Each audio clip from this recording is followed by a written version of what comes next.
토론을 빙자한 싸움은 이제 그만 보고 싶다. 그리고 그냥 그저 그런 뻔한 이렇게 왔다 갔다 하는 말장난도 별 재미가 없다. 진짜 백분 토론, 품격과 컨텐츠 그리고 재미의 삼박자를 갖춘 진짜 백분 토론, 대한민국 최고의 토론을 지향한 저희 백분 토론이 이제 벌써 몇 회를 거듭하면서 이게 진짜 대한민국 최고다라는 평가를 받고 있는 건지 아닌지 잘 모르겠지만 하여간 오늘 굉장히 핫한 주제로 여러분들을 또 모셨습니다. 오늘 토론이 아주 핫할 것 같습니다. 오늘 주제가 뒤에 보시면 한국당 비례정당 해부 어떻게 보고 대응할 것인가 하는 핫한 주제고요. 우선 주제가 핫하고 또 패널이 핫합니다. 제가 한 분 한 분 조금 이따 소개를 드리겠지만 제가 아주 좋아하는 분들이고 각 분야에서 아주 핫한 분들을 모셨습니다. 오늘 사회도 잠깐 일시적으로 핫합니다. 제가 어저께 경선 후보가 돼가지고 뭐 인기가 있어서 핫한 게 아니고 따끈따끈하게 막 나온 후보이기 때문에 감사합니다. 그 한 분 한 분 소개를 드리겠습니다. 어떻게 도대체 이 소개를 해드려야 될지 모르겠는데 시사평론가라고 되어 있는데 제가 볼 때는 거의 방송 천재, 1인 방송 천재 우리 곽동수 선생님 나오셨고요. 그 다음에 리얼미터도 최근에 핫한 뉴스가 몇 개 있었는데 말이에요. 우리 여론조사 전문가이신 리얼미터의 이택수 대표님 나오셨고요. 네, 안녕하세요. 그리고 김준우 변호사님 저와 같이 다른 방송에서 K모 방송에서 토론을 하시는데 제가 보면서 야 최소한 재선 의원 이상은 되는 것 같다. 정치의 디테일 속사를 너무 잘 아셔가지고 우리 김준우 변호사님 나오셨고요. 양지열 변호사님이 저희 진짜 백분 토론에서 지금 벌써 한 3번째인가요? 계속 이렇게 모시는데 계속 모시게 되는 이유가 굉장히 좋아합니다. 이렇게 댓글을 보고 있다 보면 아주 합리적인 그래서 여기 팬들이 굉장히 많습니다. 우리 양 변호사님. 이렇게 4분 모셨고요. 오늘 주제는 다음 순서로 진행을 하도록 하겠습니다. 우선 첫 번째로는 일단 비례한국당이라고 그렇게 얘기를 하죠. 뭐 비례한국당 그냥 이해를 쉽게 하기 위해서 비례한국당의 전망이 어떻게 될 것이냐 이것을 이제 총선 전망 속에서 한번 훑어보고요. 그다음에 연동형 비례대표제가 만들어졌고 결국 그 과정 속에서 이런 비례 문제가 나오기 때문에 이대로 좋은가에 대한 이야기를 조금 당연히 비례한국당에 대한 비판적인 검토도 얘기가 되겠죠. 이대로 좋은가 하는 것을 두 번째로 하고요. 세 번째로는 그 대응으로서 최근에 어제 오늘 기사들이 좀 나오기 시작하고 있는데 또 이것도 그냥 얘기하기 쉽게 비례민주당이라고 한번 잠정적으로 불러보겠습니다. 비례민주당 가능하냐, 정당하냐, 실현될 거냐. 여기는 아마 다른 정의당이나 진보정당에 대한 논의도 조금 자연스럽게 들어갈 것 같습니다. 하고 마지막으로 이걸 다 통섭해가지고 총선 전망을 또 조금씩 해보는 그런 순서로 진행을 하려고 합니다. 오늘은 중간에 따로 방청객 토론은 없이 제가 패널 이 채팅창을 보면서 중간중간에 말씀을 필요하면 여쭤보도록 하겠고요. 그동안의 방식과 조금 순서를 바꿔서 이 진짜 백분 토론은 기본적으로 특별히 지정 안 하고 자유롭게 하시는 게 이제 가장 매력인데요. 그렇게 하시되 오늘은 약간 주제별로 일종의 미니 발제처럼 보통 한 1, 2분 하시는 게 기본인데 한 2분 30초 내지 3분 정도 처음에 비례한국당 전망은 이게 그냥 수치를 좀 갖고 얘기 나오는 게 좋을 것 같아서 우리 이택수 대표님이 수치를 좀 들어가면서 설명을 해주시면 좋겠고 그다음에 제가 연동형 비례대표제 들어갈 적에는 김준우 변호사님께 조금 지적하는 말씀을 부탁드리려고 하고요. 비례민주당이 가능하냐 정당하냐 실현될 거냐에 대해서 우리 곽동수 선생님한테 그런 들어가는 인트로 부분을 부탁을 드리겠습니다. 양지열 변호사님은 그러면 역할이 없냐? 저는 시도 모든 분야에 대해서 합리적인 의도적 반론을 조금 해주시는 것으로 반론으로 그렇게 하겠습니다. 자, 그러면 악역을 우리 맡기시는 것 같으신데. 이택수 대표님부터 한번 비례한국당의 전망부터 시작을 해보죠. 네, 지난 20대 국회 때 당시 새누리당이 이제 105석을 이제 기록했고요. 당시에 비례대표는 17석, 그래서 122석으로 한 석 차이로 2당이 됐습니다. 물론 이제 그 이후에 또 의석 변화가 좀 있었죠. 재보궐선거 때문에. 대략 105석에서 110석 정도의 지역구 의석을 득표할 것으로 이제 뭐 예상이 되고 있는데 물론 더 할 수도 있죠. 근데 이제 뭐 대략 110석을 전제로 했을 때 만약에 미래한국당 이제 비례한국당이라고 말씀하셨던 실제 이름이 정해졌죠. 미래한국당이 출범을 하게 되면 더불어민주당이 이 위성정당을 만들지 않게 될 경우에 대략 한 20석에서 많게는 25석 정도 가져갈 수 있기 때문에 아까 말씀드린 지역구 110석에다가 미래한국당의 비례의석 한 25석을 합치면 130에서 140석이 가능하다는 얘기입니다. 그래서 지금 만약에 뭐 변화 없이 이 구도대로 선거가 치러지면 일당은 미래통합당과 미래한국당이 이제 나중에는 합쳐지겠죠. 그래서 미래통합당이 일당이 거의 확실시되고 있고요. 그 다음에 이제 지역구에서는 뭐 일당을 할 수 있겠으나 이 준연동형 비례대표에서는 한 석도 못 가져가게 되고 그다음에 병립형 비례대표 그러니까 17석이 이제 모집단이 되는 여기서 한 뭐 5석에서 한 7석 정도 가져갈 수 있는 민주당 입장에서는 뭐 한 120석 안팎 그러니까 지난 20대 총선과 크게 다르지 않게 의석이 한 2당 정도로 예상이 되고 있습니다. 그래서 지금 더불어민주당의 지금 입장이 그렇고요. 문제는 정의당입니다. 사실 정치권의 골목상권을 지켜주기 위해서 이 법이 만들어진 건데 정의당이 실제 교섭단체에 근접한 혹은 넘을 수 있는 의석이 예상이 됐었지만 선관위가 아무튼 미래한국당에 물꼬를 터줬기 때문에 지금 미래한국당이 한 20여석을 가져가게 되면 정의당이 가져갈 수 있는 의석은 굉장히 줄어들고요. 그러면 뭐 10석을 조금 넘는 정도의 수준. 그러니까 지금 민주당만의 문제가 아니라 이제 정의당의 문제도 되고 나중에 진보 진영 전체. 그래서 1+4 체제가 이제 한 150석이 넘어서 공수처법이라든지 아니면 선거제 개편을 했던 건데 만약 21대 국회가 만약 이대로 가면 보수 정당들이 150석을 넘는 그래서 공수처법도 다시 돌이키거나 또 선거제 개편도 다시 돌이킬 수 있는 그래서 문재인 대통령의 집권 하반기가 굉장히 어려워질 수 있는 상황이 된 거죠. 물론 이제 지역구 의원 혹은 후보들은 이제 반대 의사를 피력하는 분들이 많이 있는데 청와대 입장이라든지 아니면 당 전체를 본다면 당청 관계에 있어서 아무튼 이 상태대로 가면은 후반기 국정이 좀 어려워진다. 그런 차원에서 이 논의가 지금 크게 화두로 떠오르는 상황입니다. 요번만 양 변호사님 먼저 한번 시작하시죠. 지금 같은 경우 이제 여소야대가 다시 될 수 있는 그런 상황을 짚어주신 거잖아요. 그러니까 숫자상으로는 저도 기존에 뭐 참여연대에서 이번에 표 같은 것도 만들어서 대입해 본 걸 보면 딱 정확하게 말씀하신 부분에 사실 반론의 여지가 거의 없을 정도예요.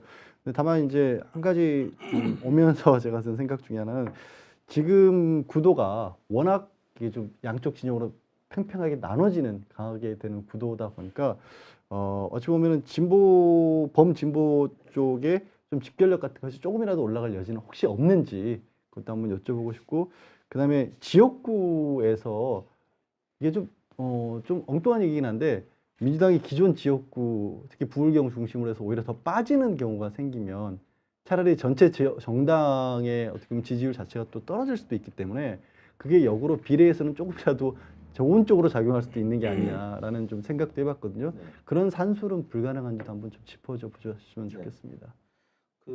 아무튼 명분이 없는 움직임이라고 한다라고 하면 지금 당장 정의당이라든지 아니면 또 민생당 쪽에서 굉장히 비판을 하고 있죠. 그래서 이 논의는 사실 정의당과 민생당이 같이 출발을 해야 될 것 같고요. 만약에 시간이 없기 때문에 짧은 시간 동안에 협의가 안 된다라고 하면 민주당 자체적으로도 해야만 이 150석을 지킬 수 있다 이런 산술이 나오고 있는 거고요. 두 번째, 제가 말씀드린 것처럼 아예 이 변동의 가능성 자체가 특별하게 정의당이나 민생당이라도 중심이 돼서 그러니까 그 정의당 민생당이 나오는 얘기는 앞으로도 얘기가 나오겠지만 시민사회에서 뭔가 추진하고 있는 부분들이 그거를 주축으로 해서 뭔가를 만들어내기에는 시간이 너무 짧다. 네. 그러니까 미래당 같은 경우에는 그 한국당이라고 하는 기존의 기성 정당이 있었기 때문에 지역 조직 같은 걸 다 갖춰져 있었기 때문에 창당을 한다는 게 생각보다 굉장히 쉬웠는데 실제 이쪽에서는 그럴 가능성이 없기 때문에 낮기 때문에 네네. 말씀하신 것처럼 정의당이나 민생당이 중심이 좀 돼야 된다라는 얘기들이 있거든요. 만약에 이제 방금 말씀드린 시뮬레이션이 진보 쪽으로 이제 아무튼 많은 의석을 가져가게 하려면 더불어민주당이 비례대표를 전혀 안 내야 됩니다. 전혀 안 내야 정의당이라든지 민생당 쪽으로 갈 수가 있고요. 더불어민주당이 그렇다고 병립형 비례 한 몇 석 안 되지만 이거를 안 낼 수는 없는 상황이거든요.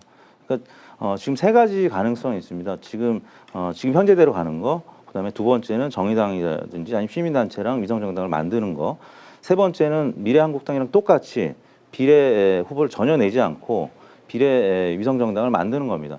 이 세 번째 가능성은 민주당 단독으로 150석이 넘을 수 있는 혹은 130, 40석이 충분히 가능해서 일당이 가능한 시뮬레이션인데 물론 이 경우에 말씀하신 것처럼 지역구에서의 손실이 있을 수가 있습니다. 지금 정의당이라든지 민생당이 반발하고 있기 때문에 그래서 이제 절충 아닌 정의당이라든지 시민단체랑 같이 위성정당을 만들자.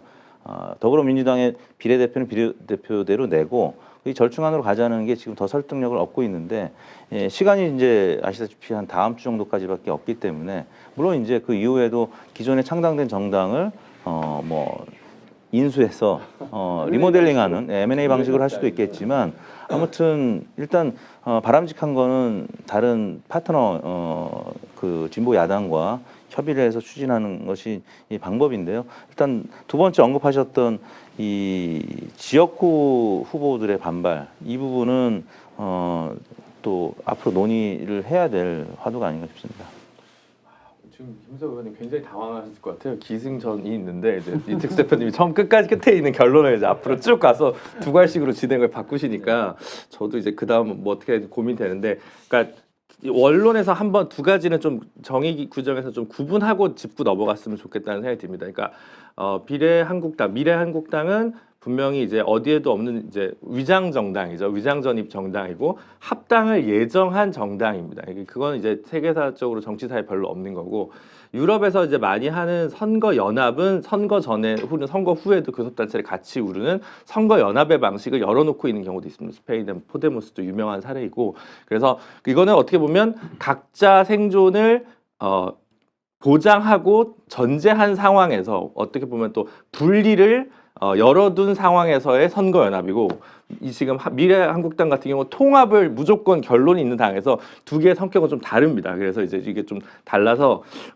민주당 혹은 민주당을 지지하는 걱정하는 시민들 옆에서 이 표현을 쓸 때 이제 위성정당이라는 표현을 같이 써버리면 이 결을 섞이게 된다라는 생각이 일단 좀 들어요. 그래서 기본적으로 이제 그 우리 헌법에 8조에서 이제 정당의 활동과 조직은 민주적이어야 되고 이제 국민의 참여할 그 의사가 참여할 수 있는 조직이 있어야 된다라는 것이 이제 기본적으로 정당의 요건인데, 미래한국당은 전혀 그게 아니라 완전히 이제 조종당하고 이제 민의가 이제 반영될 수 없는 정당이니까 정당이라 할 수 없는 정당이고요.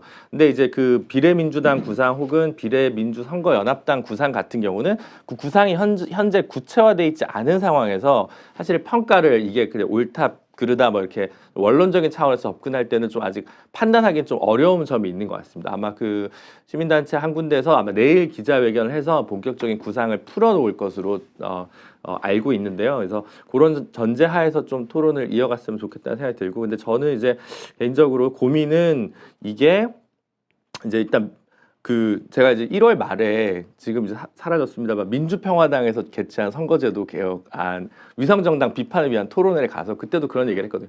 다양한 선거연합을 보장하는 선거제도 개편은 향후에 필요하다. 근데 비례한국당 이거는 그냥 정당이 아니기 때문에 이거는 그냥 헌법에 반하고 편법이고 위법이고 불법이다. 그래서 선거연합은 다양하게 열어야 된다. 저는 이제 그렇게 생각합니다. 그런데 지금 문제는 민주당 혹은 민주당 주변 뭐 의병이라고 표현하든 뭐라고 표현하든 그런 분들이 구상하는 그 정당이 모사판이 되어서 오히려 미래한국당에 대한 비판에 좀 무디게 한다거나 이런 문제가 좀 생길 것 같아서 결국은 20대 국회에서 어렵게 만든 선거제도 개혁이 야합으로 다시 정리돼서 이제 해프닝으로 끝날까 봐 이런 고민이 있어서, 어차피 이번 공직선거법 개정안은 이번 그 17석 병립형 30형 연동형으로 돼 있는 거는 아시겠지만 법을 잘 보시면 그건 부칙이에요.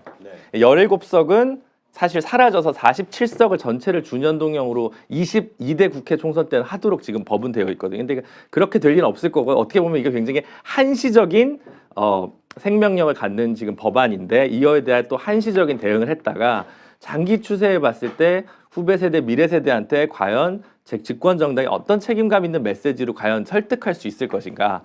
기회와 공정 뭐 이런 절차적 정의와 관련된 이야기를 어떻게 풀어낼 수 있을까 이런 것들을 쭉 같이 숙고하면서 이야기를 좀 필요하지 않을까.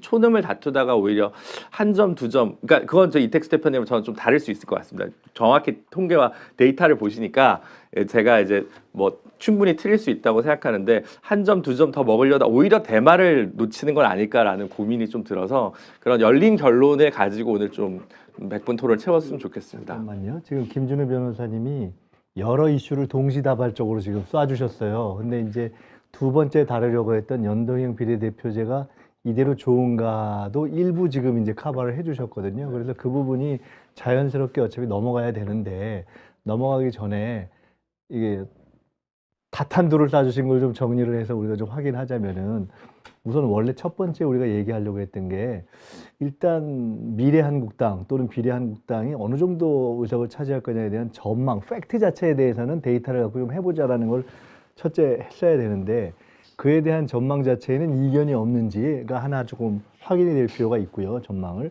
두 번째로는 굳이 이해를 좀 명료하기 위해서 아까 제가 김 변호사님 말씀을 들으면서 그런 방식으로 구분한다면 이렇게 이해할 수 있는 건가요? 일종의 정치적으로나 법률적으로 문제가 있는 통합을 앞둔 위성 정당이 있는 것이고 그리고 나름 독자 생존이 가능할 수 있는 공존형 단독 비례당이 있는 것이고 공존형 연합 비례당이 있다. 가령 이렇게 굳이 구분한다면 더 많은 구분이 가능하겠지만 그렇게 이해할 수도 있는 건가요?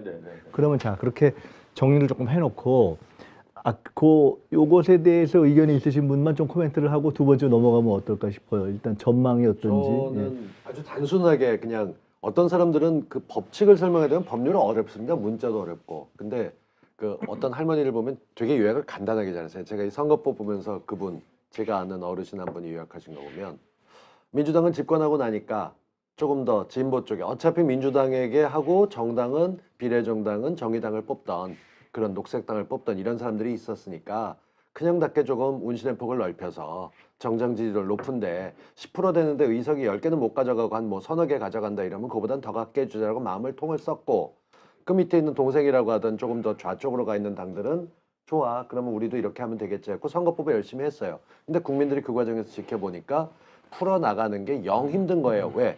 150이 안 넘어가게 될까 봐 그 마지막 투표 때까지 조마조마했던 게 선거법 그랬고 그 사이에서 또 공수처법과 검경수사권 조정하는 게 다들 불안했어요. 근데 넘기고 났더니만 대놓고 니들 그래? 그럼 우리가 쌍둥이 하나 더 만들 거야. 그래갖고 복제인간 만들듯이 위장정당을 하나 만들었는데 통과가 됐어요. 그러니까 국민들 보기엔 앞으로도 2년 더 문재인 정부가 남았는데 지금 얘들이 집어넣으면서 걱정하는 게 두 가지인 게 보통 분들은 전체적으로 절반이 넘어가느냐가 보는데 국회 돈 나누는 게 교섭단체 중심으로 나누잖아요.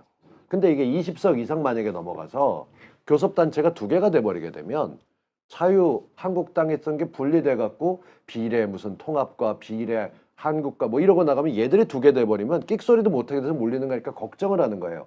근데 이 선비 같다고 표현하는 게 민주당에서 저도 뭐 앞으로 계시니까 더 얘기하겠지만 민주당이 정말 나쁜 게 사람들이 가장 나쁜 결정은 늦은 결정이라고 얘기하는 거예요. 그러면서 할지 안 할지 모르게 냄새만 풍기고 있으면 그게 국민들이 답답해하니까 지금 국민들은 됐고 지금 분위기로면 이택수 대표까지 안 가도 주워들은 얘기로만 해도 일당이 바뀌어.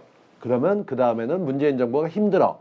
모든 개혁이 제자리로 돌아가. 야 이거 그냥 둘 거야? 뭐 할 거야? 그러고 하는 데서 지금 저희가 이 토론을 하는 거예요. 그러니까 저는 앞부분은 가볍게 쳐내고 지금 중요한 게 사람들이 내는 거 있는 거죠. 원래 순수한 주의자들은 야 그래도 정의당이나 기존에 있던 당을 더 주게 해야지 하는데 정의당이 조금 오만해 보이기도 해요. 자기들끼리 뭐 쇼하고 돈을 더 갖는다든가. 저도 굉장히 애착 있는 당이었는데 요즘은 손학규 대표하고 저기 그 양반 누구야? 그 정의당 대표 하시던 분이 누구지? 그러면 욕심상정이라는 식으로 얘기가 나오기도 해요. 그런 거 보면 분위기가 달라졌단 말이에요. 그렇게 되면 그걸 털고 예를 들어서 정의당이 나 젊은 정당 만들면서 내가 대표 출마 안 하겠다 하던가 여러 가지 문제 있었으니까 내려놓겠다 하는 액션이 보여야 되는데 출마자들한테 돈 더 걷고 하니까 정의당이 싫다는 사람들 생겨나는 거죠. 글로 안 가는 거고. 그런 계산을 국민들이 하고 앉았어요. 근데 정치권에서는 이걸 하게 되면 지역의 표가 떨어질지 몰라라고 걱정하는 사이에 주저주저하면서 시간이 가고 있어요. 어찌됐건 3월 15일 전엔 창당이 끝나야 됩니다. 그렇게 해야 선거운동을 할 수 있는 판인데 민주당에서도 우리도 검토할지 몰라라는 게 사람이 점점점 많이 늘어나죠. 그 과정에서 국민들은 할 거야 말 거야 확실하게 안 되면 우리끼리 할게. 근데 그 비례당이 상관없다라고 나가 있는 쪽도 있고 한국당은 이미 뭐 도요다와 렉서스 얘기를 해가면서 자기네들 크게 섰다고 얘기를 해요.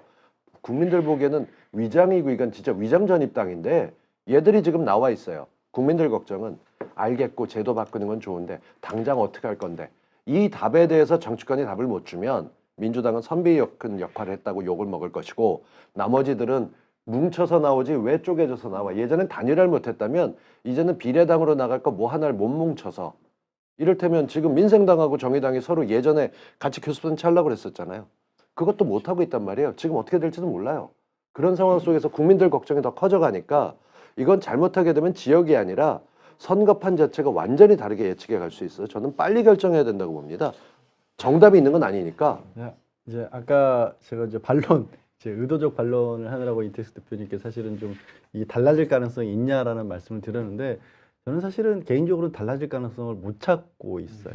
이제 정확하게 지금 코로나 이 상황에서 저도 이제 다른 뭐 방송들 종편들 나가서 얘기를 해보고 그러면 정말 황당할 정도의 주장들이 마구 나오고 있고 대통령 탄핵 얘기도 거침없이 나오고 있거든요. 근데 그게 어떻게 보면 반대되는 입장에서 보면 정말 말도 안 되는 얘기를 하지만 그것들이 그만큼의 지지를 얻을 만큼 사실은 결집세가 강하거든요. 문제는 아까 제가 말씀드렸다시피 그러다 보면 자연스럽게 반대쪽도 결집을 해야 되는데 우리 곽두수 평론가님이 정확하게 짚어주신 게 반대쪽이 결집을 하고 싶은데 그 결집할 수 있는 틀을 안 보여주고 있는 거예요, 정치권에서. 이쪽은 지금 연동형 비례대표자가 결집을 해버리면 민주당이 불리해지는 구조인 거잖아요. 그렇잖아요. 지금 구조가. 딱 정확하게 이 연동형 비례대표가 민주당은 결집해서 당을 지지해주면 지역에서 몇 개가 올라갈지 모르지만 전체로서 떨어져 버리는 거고 지금 미래통합당은 올라가는 그런 구조가 돼 있어서 지금은 승산이 없다. 그렇다면 아까 이제 김준호 변호사님 조금 말씀을 다르게 하셨지만 지금은 결국 명분이냐 실리냐인데 그 명분이냐 실리가 이제는 그 실리의 문제가 국민들이 바라보기에는 이게 명분이 아니라 답답해 보이는 지경에 이른다는 말씀을 하신 것 같아요. 저도 상당 부분 공감합니다. 그거. 저 개인적으로는 민주당이 손 떼야 된다고 생각합니다. 그냥 이게 정답이 있는 게 아니거든요. 포지션이 만들게 하게 되면 그때부터 욕을 한 달간 먹다 보면 표는 떨어져요. 근데 민주당 포지션으로는 지금 만들지 않겠습니다. 저희 처음 선택이 맞으니까 저희 안 하겠습니다. 시민들이 당 만드시는 건 저희가 상관없습니다. 저희는 집권 여당으로서 끝까지 가겠습니다. 하면 그때부터는 알아서 나갑니다. 그때부터 국민들이 누가 중심이 되나 할 텐데 그걸 못하고 연기를 피우고 있으니까 직접 만들어라 소리가 계속 나가는 거죠. 그래서 저는 답답해요. 그런 면에서 답답해요. 이렇게 갈까요? 이렇게 시선도 안 맞추고 아니 이렇게 갈까요? 제가 말씀을 듣다가 야, 그냥 이거 아니 제가 가급적 눈을 안 마주치려고 그 말이죠. 왜냐면 저는 민주당에 속해 있는 따끈따끈한 후보 알죠. 아닙니까? 그럼요.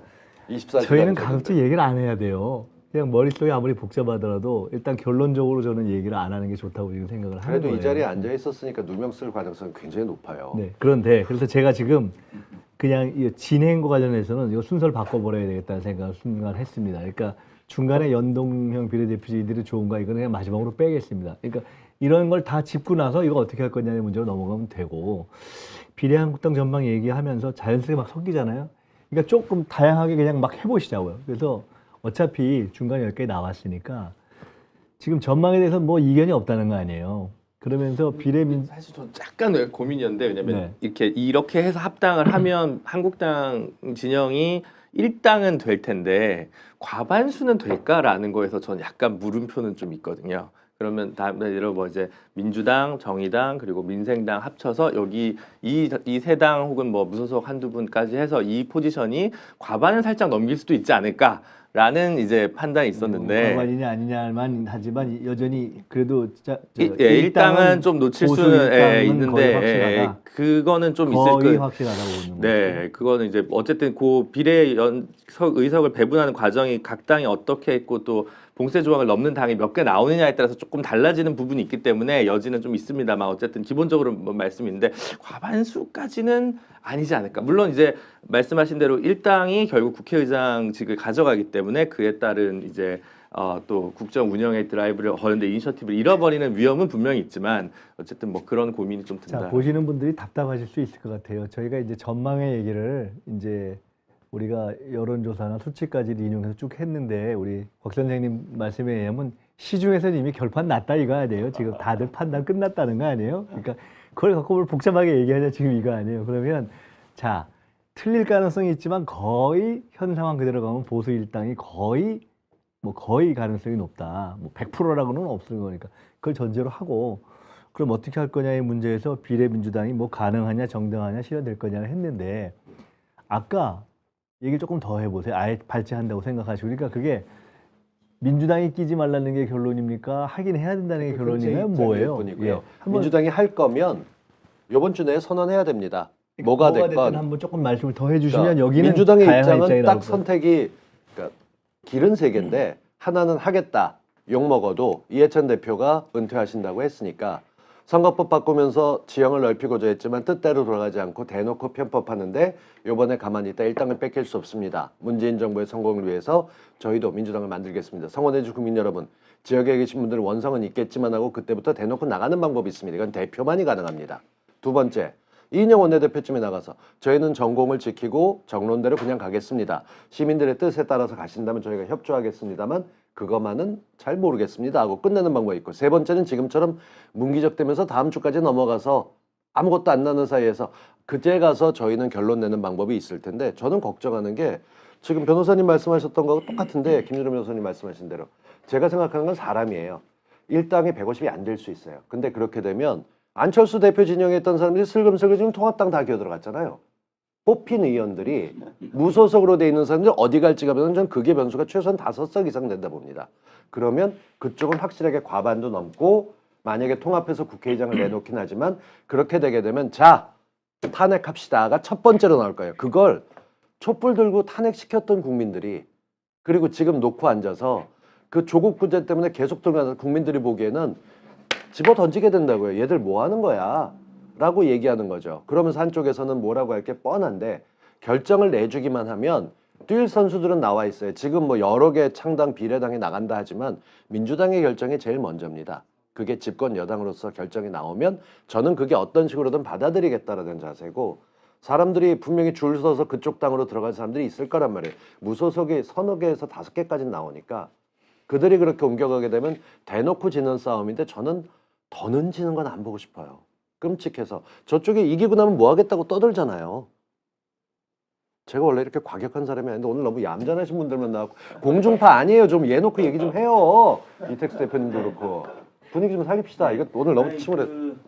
그 1석은 이제 당연하고 그다음에 150석 이상도 저는 당연하다 그 가능성이 있다고 보는 거예요. 왜냐하면은 지금 민주당이나 뭐 여러 시민 단체에서 시뮬레이션 하는 내용들이 지금 현 의석을 그 지역구의 현 의석을 기준으로 하는 건데 지역구가 지금 조금이라도 민주당이 더 가져갈 것을 전제로 한 시뮬레이션이거든요. 근데 지금 코로나 이 사태 때문에 지역구도 미래통합당이 조금 더 가져갈 가능성을 배제할 수 없거든요. 그러면 예를 들어서 5석이든 10석이든 미래통합당이 더 가져가게 되면 150석 넘을 수 있는 거고요. 박 교수님 얘기하셨던 것처럼 또 국민의당이라든지 다른 정당에서 통합해서 아까 기어 들어가는 표현을 하셨는데 그럴 가능성이 충분히 있다고 봅니다. 그래서 150석이 넘어갈 가능성이 저는 적지 않다고 보기 때문에 그래서 저는 뭐 중립을 지켜야 되는 여론조사기관 입장이지만 만약에 민주당이 혹은 뭐 정의당이든 이 진보 정당들이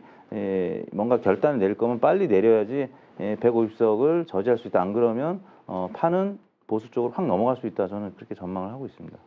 사실은 근데 저는 말씀하신 거 들으면서 답은 거의 좀 정해지는 게 아니라는 생각이 들어요. 왜냐하면 정말 죄송한 얘기지만 민주당 같은 경우 그 상당 부분은 찬성하는 부분이지만 좀 답답했던 부분들은 이 선거제뿐만이 아니라 정책을 펼 때도 제가 개인적으로 봤었을 때 인간의 이기주의라고 하는 부분들 너무 가볍게 본다는 생각이 들 때가 가끔 있어요. 그러니까 사람이 욕심이라고 하는 것들, 사람이 또 감정적으로 우리가 뭐 정말 객관적으로 이성적으로 얼마나 많은 정책들을 평가하고 판단하고 거기에 따릅니까? 그게 아니라 당장 뭐 부동산 잡는다고 해도 내 집값 올라간다, 내 집값 떨어진다를 먼저 보는 게 사람이거든요. 그러니까 민주당이 정책을 추진할 때 그런 부분을 항상 놓치는 것 같다는 생각이 들어요. 그래서 근데 그것 때문에 또 민주당을 지지하는 분들도 있어요. 분명히. 그러면 정리하는 방법은 결국에는 명분하고 신뢰도 다 안 낮추려면 정리를 해야죠. 민주당은 뗀다. 깔끔하게 뗀다. 다만 확실하게 바깥에서 뭔가 만들어지는 부분이 있었을 때는 거기에 대해서는 그러니까 당 차원의 지지라는 의미가 아니라 그 분위기를 조성해 줄 수는 있다는 거죠. 우리는 같이 못하지만 국민들이 저렇게 하는 모습까지 우리가 막을 수는 없는 거 아니냐는 정도의 메시지만 줘도 훨씬 힘을 얻을 수가 있고 그리고 그 밖에 해결할 수 있는 문제들이 있거든요. 아까 말씀드렸던 조직적인 문제에 있어서는 사실은 바깥에서 얼마나 할지는 저는 그게 걱정이에요. 딴 게 아니라 아까 정의당이라든가 민생당 얘기를 거론했던 이유는 기성정당이 아닌 상황에서 일주일 가지고 창당이나 이런 부분을 실제로 해낼 수 있을까? 그게 사실은 저는 그게 가능할 것 같아요. 코로나일 때도 그러니까 그게 더 문제가 되는 거죠. 네, 지금. 그게 사실은 좀 걱정이 돼요. 그거가 아니면 오히려 좋은데 시간이 너무 없어요. 그래서 어쩔 때 어떤 생각까지 하냐면 코로나 빨리 진정은 돼야 되지만 차라리 총선 연기돼야 되는 게 아니냐는 생각까지 저는 사실 그냥 국민의 안사로서 걱정이 돼요. 아까 우리 곽 선생님의 일하는 아예 대표가 지금 미래한국당 하듯이 내놓고 전공법으로 하자는 것이 1 아니고 뭐 1, 2, 3은 아니겠지만 두 번째가 이제 알아서 하세요. 우린 안 합니다. 네, 알아서 하세요잖아요. 그게 민주당 스타일이죠. 명확하게. 네.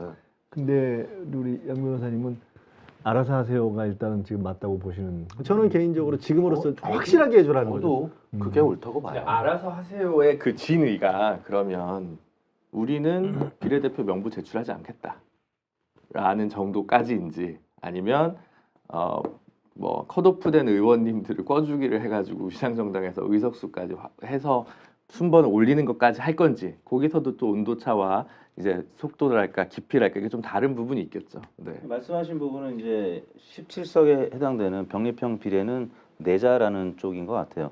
이 30석에 해당하는 캡이 씌워져 있는 준연동형 비례는 이제 0석이니까 포기하더라도 그냥 원칙대로 그냥 민주당의 스탠스는 그대로 가고 다만 외곽에서 시민단체라든지 다른 뭐 정당이 탄생해서 그대로 갈 경우에는 명확한 입장 표명을 해서 근데 이제 문제는 그 구심점이 어느 당 단체가 될 것이냐 그게 이제 가장 큰 관건일 것 같아요. 근데 명확한 그러면 신호가 시그널이 아니지 않나요? 그러니까 차라리 기득권을 민주당이 마지막 남아있는 7석의 병립형 기득권을 포기하고 다만 민주진보 전형 전체의 승리를 위해서 내려놓겠다. 그리고 비례를 알아서 논의를 풀어라. 단 한 당이 아니라 여러 이런 식으로 할 수는 있겠지만 그 얘기를 그렇게는 못 하겠죠.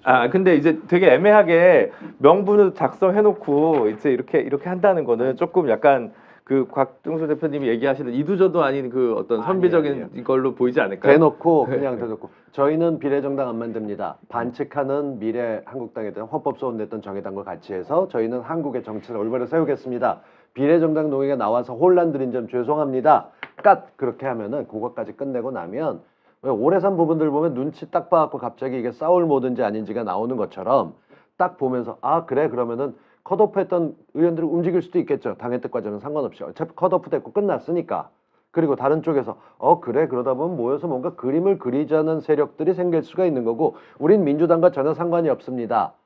라고 선언을 하는 거죠. 그 대신 제가 생각하는 건 이런 거예요. 시민정당이 말씀하시던 민주당이 좀 답답한 데가 있잖아요. 너무 고지식하고 너무 전공법을 갈 때가 있어요. 그러니까 그게 장점이기도 해요. 그러니까 근데. 그 장점을 두는데 그거보단 조금 실리적으로 뭐 정말 사람 없는 새벽 4시에 횡단보도 건널 때까지 파란불 지키는 게 정의당 그 민주당이라면 저는 새벽 4시에 차 없고 돼 있으면 1m 뭐 2, 3m 되는데 그냥 건너가고 싶어요. 옛날에 안철수 전 대표가 그랬대요. 아무도 안 볼 때 그런 사람들 싫어요. 교통신호. 근데 네, 그게 정말. 진짜인지 이건 전 잘 모르겠으나 하여간. 정말 싫어요. 그때는 정말 급할 때는 건너가도 되는 그 정도 융통성이 있는 당을 만들겠다 하고 정강정책 집어넣어서 기본적으로 민주당과 같다. 다만 우린 전문가들이 있고 정권의 욕심이 아니라 국민들의 삶의 질, 민생 챙기는 후보들로 정당 후보들을 세우겠다. 우린 정권보다는 민생의 목표가 돼 있는 당이니까 알아서들 생각하십시오. 그러고 얘기하게 되면 다른 당들은 권력 주려고 나갈 거거든요. 근데 민생 걸고 나가는 당이 돼 있고 우린 기본적으로 민주당과 닮은 당인데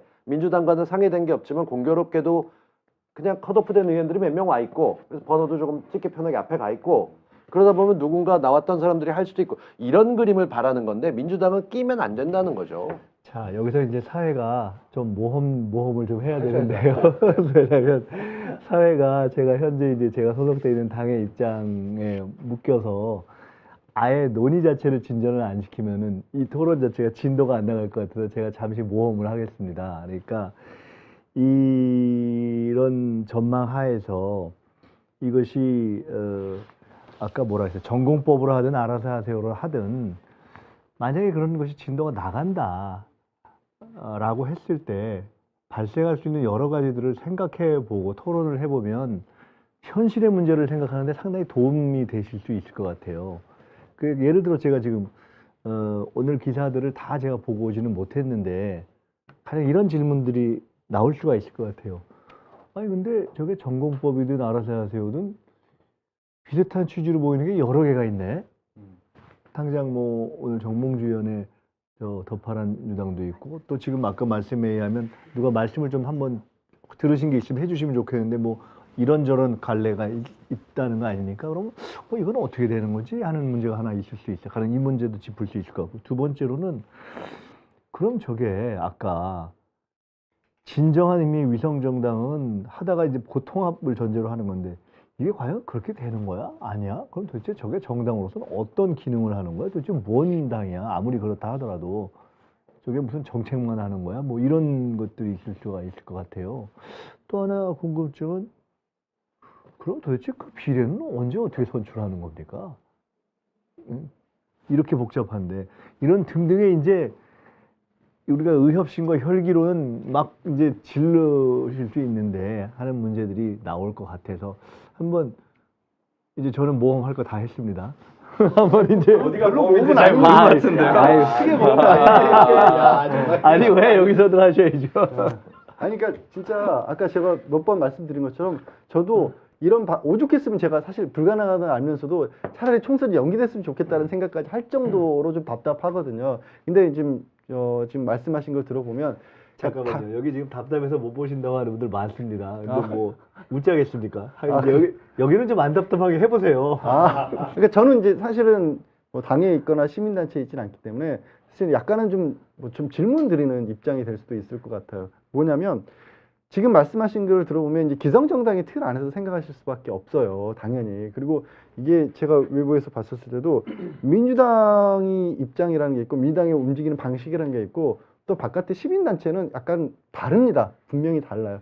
분명히 다른데 저는 걱정이면서도 동시에 약간 희망을 찾는 건 뭐냐면 최근에 특별히 이제 또 촛불 이후로 이제 조직화돼 있고 활성화돼 있고 과거보다는 이미 시스템이 어느 정도 갖춰진 조직들이 저는 있다라고 보여요. 그러면 지금 걱정하시고 있는 기존 정당의 스타일이 아니더라도 충분히 할 수 있다라는 게 하나 희망적으로는 생각이 들고 그럼에도 불구하고 지금 이제 올해는 원래 이제 미래한국당이 이게 제대로 만들어진 당이냐라는 걸 논의하기 위해서 시도당 뭐 당원수 이런 것도 따져보겠는데 그걸 채울 만한 역량이 있을까라는 부분이 사실은 희망이 약간은 보인다고 하면서도 거꾸로 실제로 그것까지 가능할까라는 건 저한테는 물음표.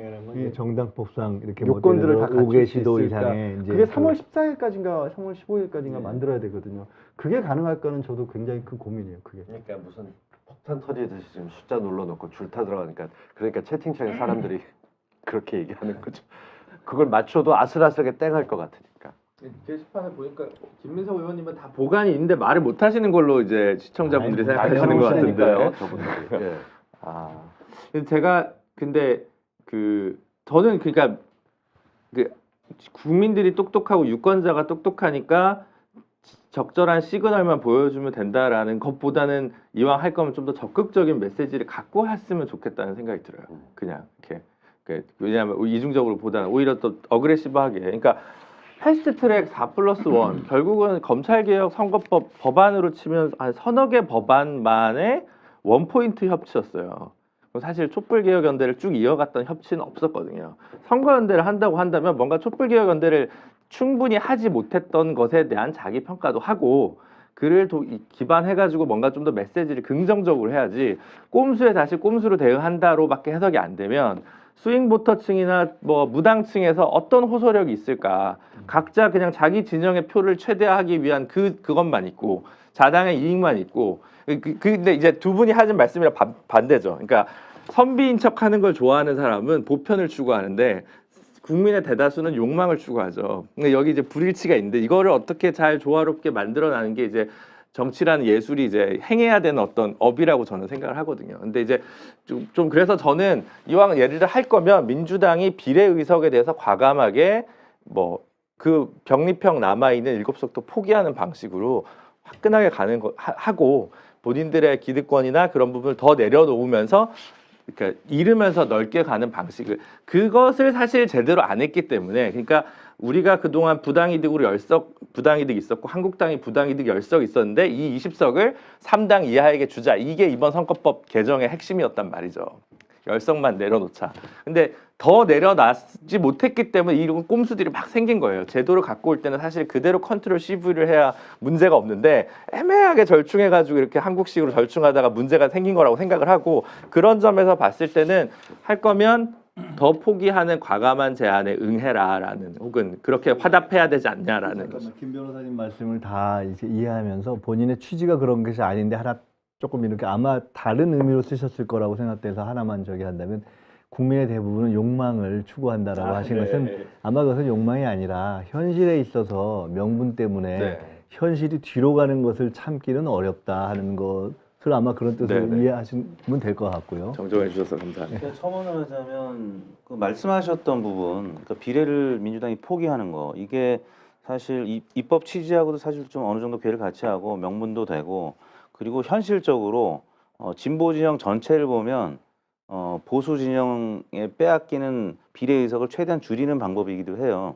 왜냐하면 민주당이 이 병립형 비례 뭐 67석을 가져가기 위해서 이걸 두는 순간 그냥 득표를 하고도 손실되는 지지율이 분명히 있거든요.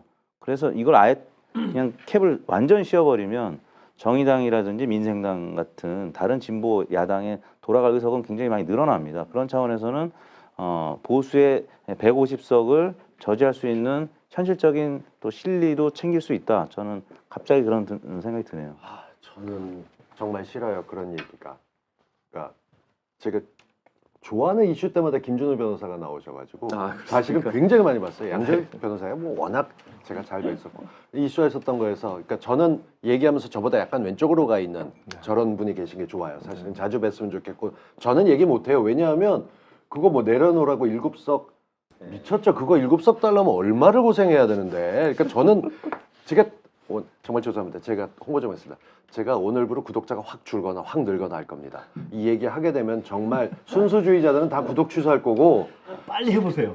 아주 우리 확인하고 싶어요. 저는 이렇게 제가 어저께 밤새 여기 나온다 그러면서 무슨 예를 들어야 사람들이 쉽게 알아들을까 정치권에 있는 양반들이 알아들을까 하는데 그러다 딱 떠오른 게 내내 폰만 만지작거리다가 떠오른 건 딱 하나였어요. 지금 비례정당이라고 생각하고 하는 것들은 휴대폰으로 따지면 다 딱 맞는 케이스 같은 걸 만들어야 된다고 착각들을 하고 있어요. 그러니까 저쪽에서 한국당이 만든 거는 케이스 정당이에요. 합쳐질 수도 있고 하나로 보일 수 있는 정당이죠. 제가 주장하는 시민정당은 요즘 케이스 씌우지 않고 얇은 가면서 뒤에 딱 붙이는 링 같은 거 있어요. 손가락을 끼우게도 돼 있고 어떤 건 눌러서 납작하게 돼 있고 케이스하고 기종에 상관이 없어요. 그러니까 눌렀다가 펼쳤다가 필요하면 세워놓을 수도 있고 그게 오히려 더 싸고 잘 먹혀요. 그냥 그 자체로 의미 있는 당 하나 그런죠. 거 아니에요? 그렇게 의미 있는 당으로 끌고 나가려고 그러면 지금 얘기하는 게 비례를 내려놓고 자시고 할 게 없이 대놓고 우린 어떤 당이든 집권당이 되든 막말로 시민정당 나가면서 이러는 거죠. 자유당 출신 와도 돼. 어떤 식으로든 시민의 삶의 짐을 높이든 민생정당 만들 건데 우린 정치는 모르겠고 경제하고 먹고 사는 거 생각할 거야. 다 모여. 우리는 딱 붙는 것처럼 휴대폰 뒤에 끼는 링이나 요즘 링도 걸리적거리잖아요. 그래서 납작하게 눌러놨다 세워놓으면 볼 수도 있는 것들이 있어요. 그렇게 되는 당을 만든다 그러면 케이스처럼 딱 맞춰서 합당하고 복잡한 건 빼는 거죠. 그냥 1당은 못 될지 몰라요. 그렇지만 어떤 식이 될 건 표결에 나갔었을 때 분명히 민주당이 힘이 되는 정당이 될 거니까 우린 옆에서 붙이는 액세서리당 같은 취급받아도 되는데 우리가 결정할 거는 민주당과 같을 거야 라는 메시지만 두게 되면 그 당의 테두리로 한 달 내에 나머지 이상한 당들이 있던 다 올 거라고 봐요 저는. 그래서 지금 뭐 정봉주당이 있건 뭐 손혜원당이 있건 저는 등록하는 것도 사실 별 걱정 안 하는 게 우리 국민들이 제일 잘하는 거 오죽하면 국가 코드가 82예요. 빨리빨리 하라고 돼 있는 게 다 있는 나라인데 모여 있는 곳에서 사람 등록하는 거 나가기 시작하면 끝도 없어요. 등록하는 거 저희 딴 건 몰라도 제가 개국본을 보고 무섭다 느꼈던 게 개국본이 아니라 여기 깃발 들었잖아요. 시민들이 나와서 줄 서서 했어요. 각 지역에서 못 올라온 사람 자기들끼리 했어요. 무슨 당 하나 만들 건데 하고 깃발 드는 사람이 제대로만 되게 되면 모여서 등록하는 거 안 어려워요. 문제는 그 당을 각인시켜서 투표까지 가느냐? 근데 다르게 얘기해 보면 그냥 산술적으로 따져보면 대충 거리에 나왔던 사람들 전국 합쳐서 한 200만 보자고요. 한국만 나왔을 때 최대 많았던 게. 그 사람들이 나왔다고 치게 되면 요번에서 200만 정도 어떤 당이 얻게 되면 3% 되나요? 200만이요? 네.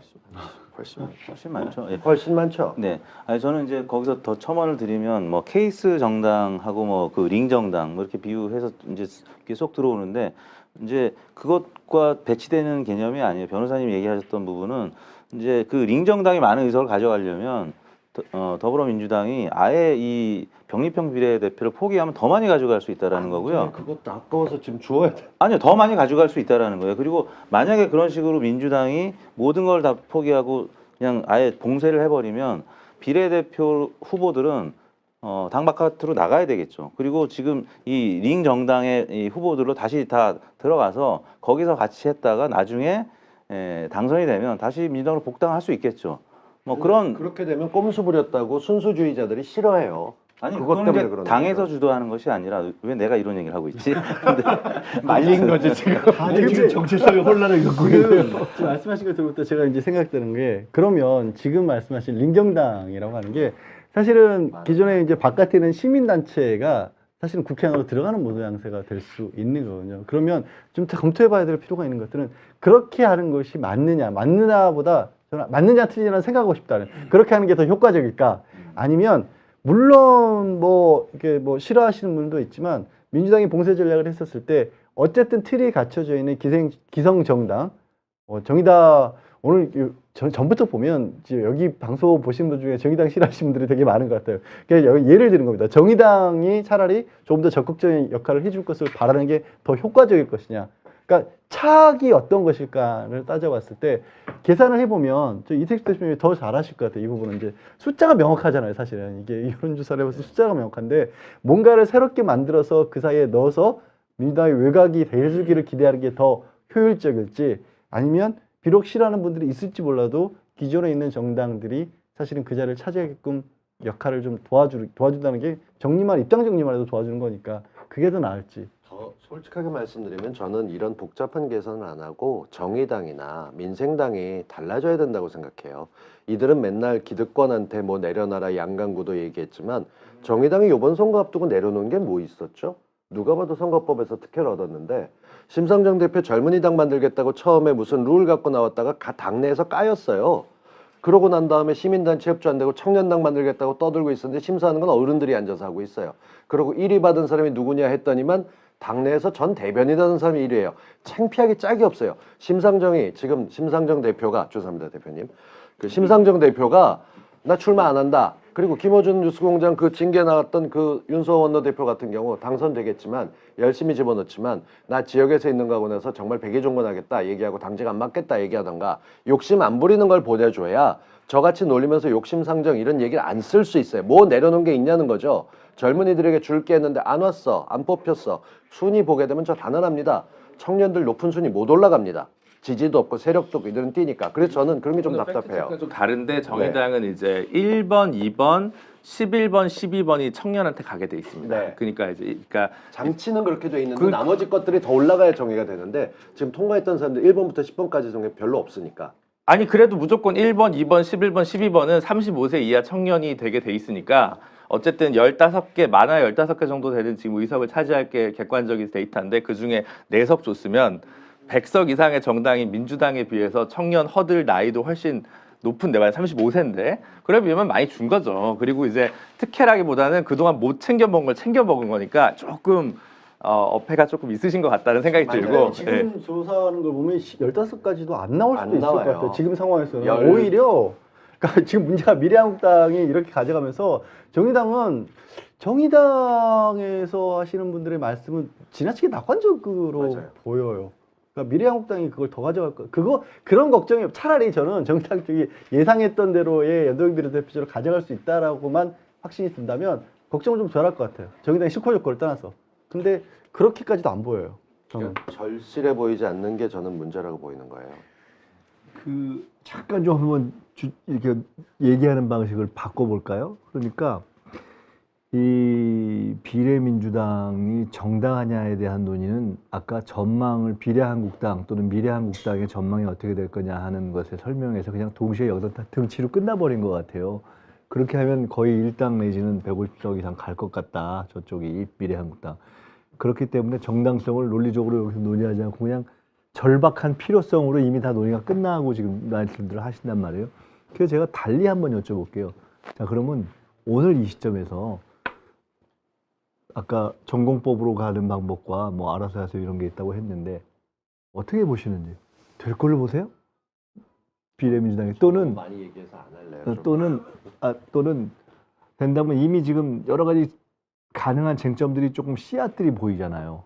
여러 개 뭐 이렇게 나타나기도 하고 될 걸로 그냥 한번 여쭤보는 거예요. 될 걸로 보세요? 또는 어떤 모습으로 될 걸로 보세요? 된다면 안 될 걸로 보시는지. 처음부터 말씀드린 게 이제 어떤 비례민주당으로 설계하느냐에 따라서 이것이 미래한국당과 오히려 자매정당 같은 꼼수 정당으로 보일 것이냐 아니면 대의를 어느 정도 갖고 있는 선거연합정당이 될 것인가에 갈래가 아직 열려 있다고 좀 생각을 합니다. 그래서 어떻게 설계하느냐에 따라 좀 다르다라고 한 거고 저는 그렇기 위해서는 말씀하신 대로 뭐 정의당이나 민생당이나도 갖고 있는 어떤 좀 내려놓을 필요는 있겠지만 그 과정에서 민주당도 뭔가 내려놓는 적극적인 시츄에이션이 아니라 애매하게 이렇게 하는 것 정도로 해가지고는 오히려 더 역풍을 불 수 있거나 무당층의 어떤 실망감을 또 가져올 수 있는 부분까지 충분히 고려해야 되지 않냐라는 생각이 일단 기본적으로 있고 뭐 절차적인 부분은 뭐 다들 뭐 한국의 어떤 신속한 정치 문화에 기반해서 가능하시다고 하니까 뭐 거기에서 제가 뭐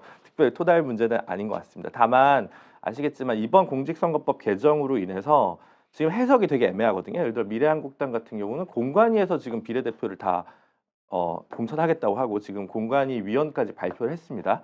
근데 이게 과연 이번 개정 공직선거법에 나와 있는 민주적으로 당원, 대의원 등에 의한 투표를 통한 방식으로 비례대표를 선출해야 된다는 것을 준수하는 것으로 선관위에서 해석할지 요거는 또 이제 법적 해석의 부분이 아직 좀 남아있는 부분도 있다는 점이 있고요. 그 얘기를 왜 드리냐면 혹시 비례민주당 또는 비례선거연합 정당이 만들어질 경우에 그 비례의석을 만들어가는 공천하는 과정이 몇 당이 혹은 몇 시민단체와 정당이 껴서 이렇게 짬짬이 형태가 아니라 이게 좀 더 민주적 질서가 분명히 돼야 좀 반듯하게 좀 설계가 되지 않겠냐라는 결론을 더 확인은 해야 하나 네. 시비가 100% 없으려면 네. 만약 그러한 실체가 만들어진다면 당원 대의원에 의한 결정 과정이라는 허들이 전제가 있다는 거죠. 확실하게 돼야 된다는 네. 건 한번 확인을 하고 넘어가는 얘기네요. 그렇습니다. 그거는 지금 미래한국당에도 선관위, 그러니까 미래한국당 쪽에서도 선관위가 그런 받침을 내리면서 약간 신경을 많이 쓰고 있는 분위기로 알고 있고 사실 이제 뭐 지금 민주당 같은 경우에도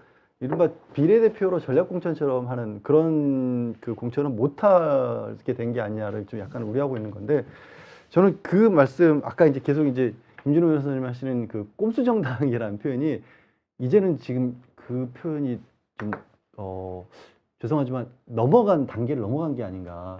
그러니까 초반에 말씀드렸던 것처럼 그러니까 미래한국당에 대해서 꼼수 정당이라고 비난하고 있기에는 현실이 뭘 만들어서 어떤 식으로 한다 그래서 그게 꼼수 정당이라고 거기에 대해서 민주당 똑같네라고 그렇게 생각할 만큼 안해한 현실이 아닌 것 같다. 다만 오히려 지금은 방법은 그러니까 결국 제3의 외곽의 시민이라든가 아니면 뭐 내일 또 이제 뭐 일부 이제 발표를 하겠다고 한 분들이 새롭게 나타난 분들이 좀 중심이 돼서 이 역할을 맡을 것이냐 아니면 그래도 기성 정당 내에서 작은 뭐 정의당이 됐든 정의당이 달라진다는 걸 전제로 할게요.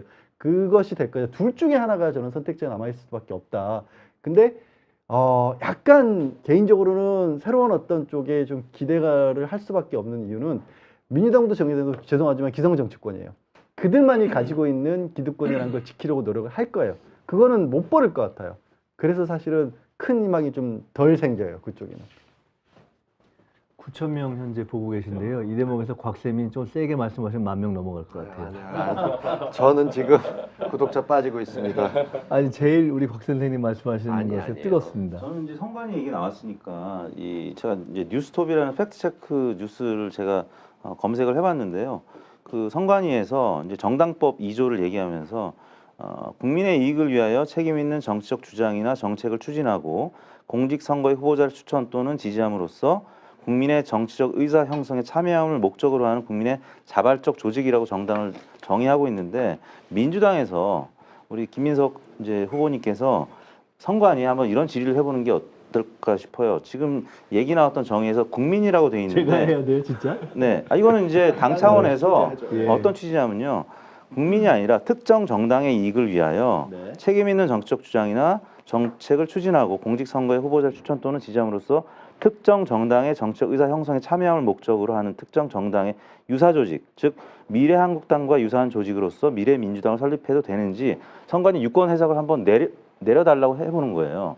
그러면 이런 식으로 국민이 아니라 특정 정당의 이익을 위하여 이 자발적인 정당이 아니라 위성 정당을 창당해도 되는지 우리 민주당도 유권 해석을 할 경우에는 지난번 기계적인 어떤 판단을 내렸던 경우와 조금은 곤란한 입장이 될 것 같고요. 만약 선관위가 불허한다라고 하면 미래한국당도 그러면은 부당하다고 가처분 소송을 하든 뭐 이런 식으로 법에 한번 호소를 하는 것도 절차적인 방법이 가능하지 않을까 뉴스를 보면서 든 생각입니다. 법은 멀고 주먹은 가깝죠.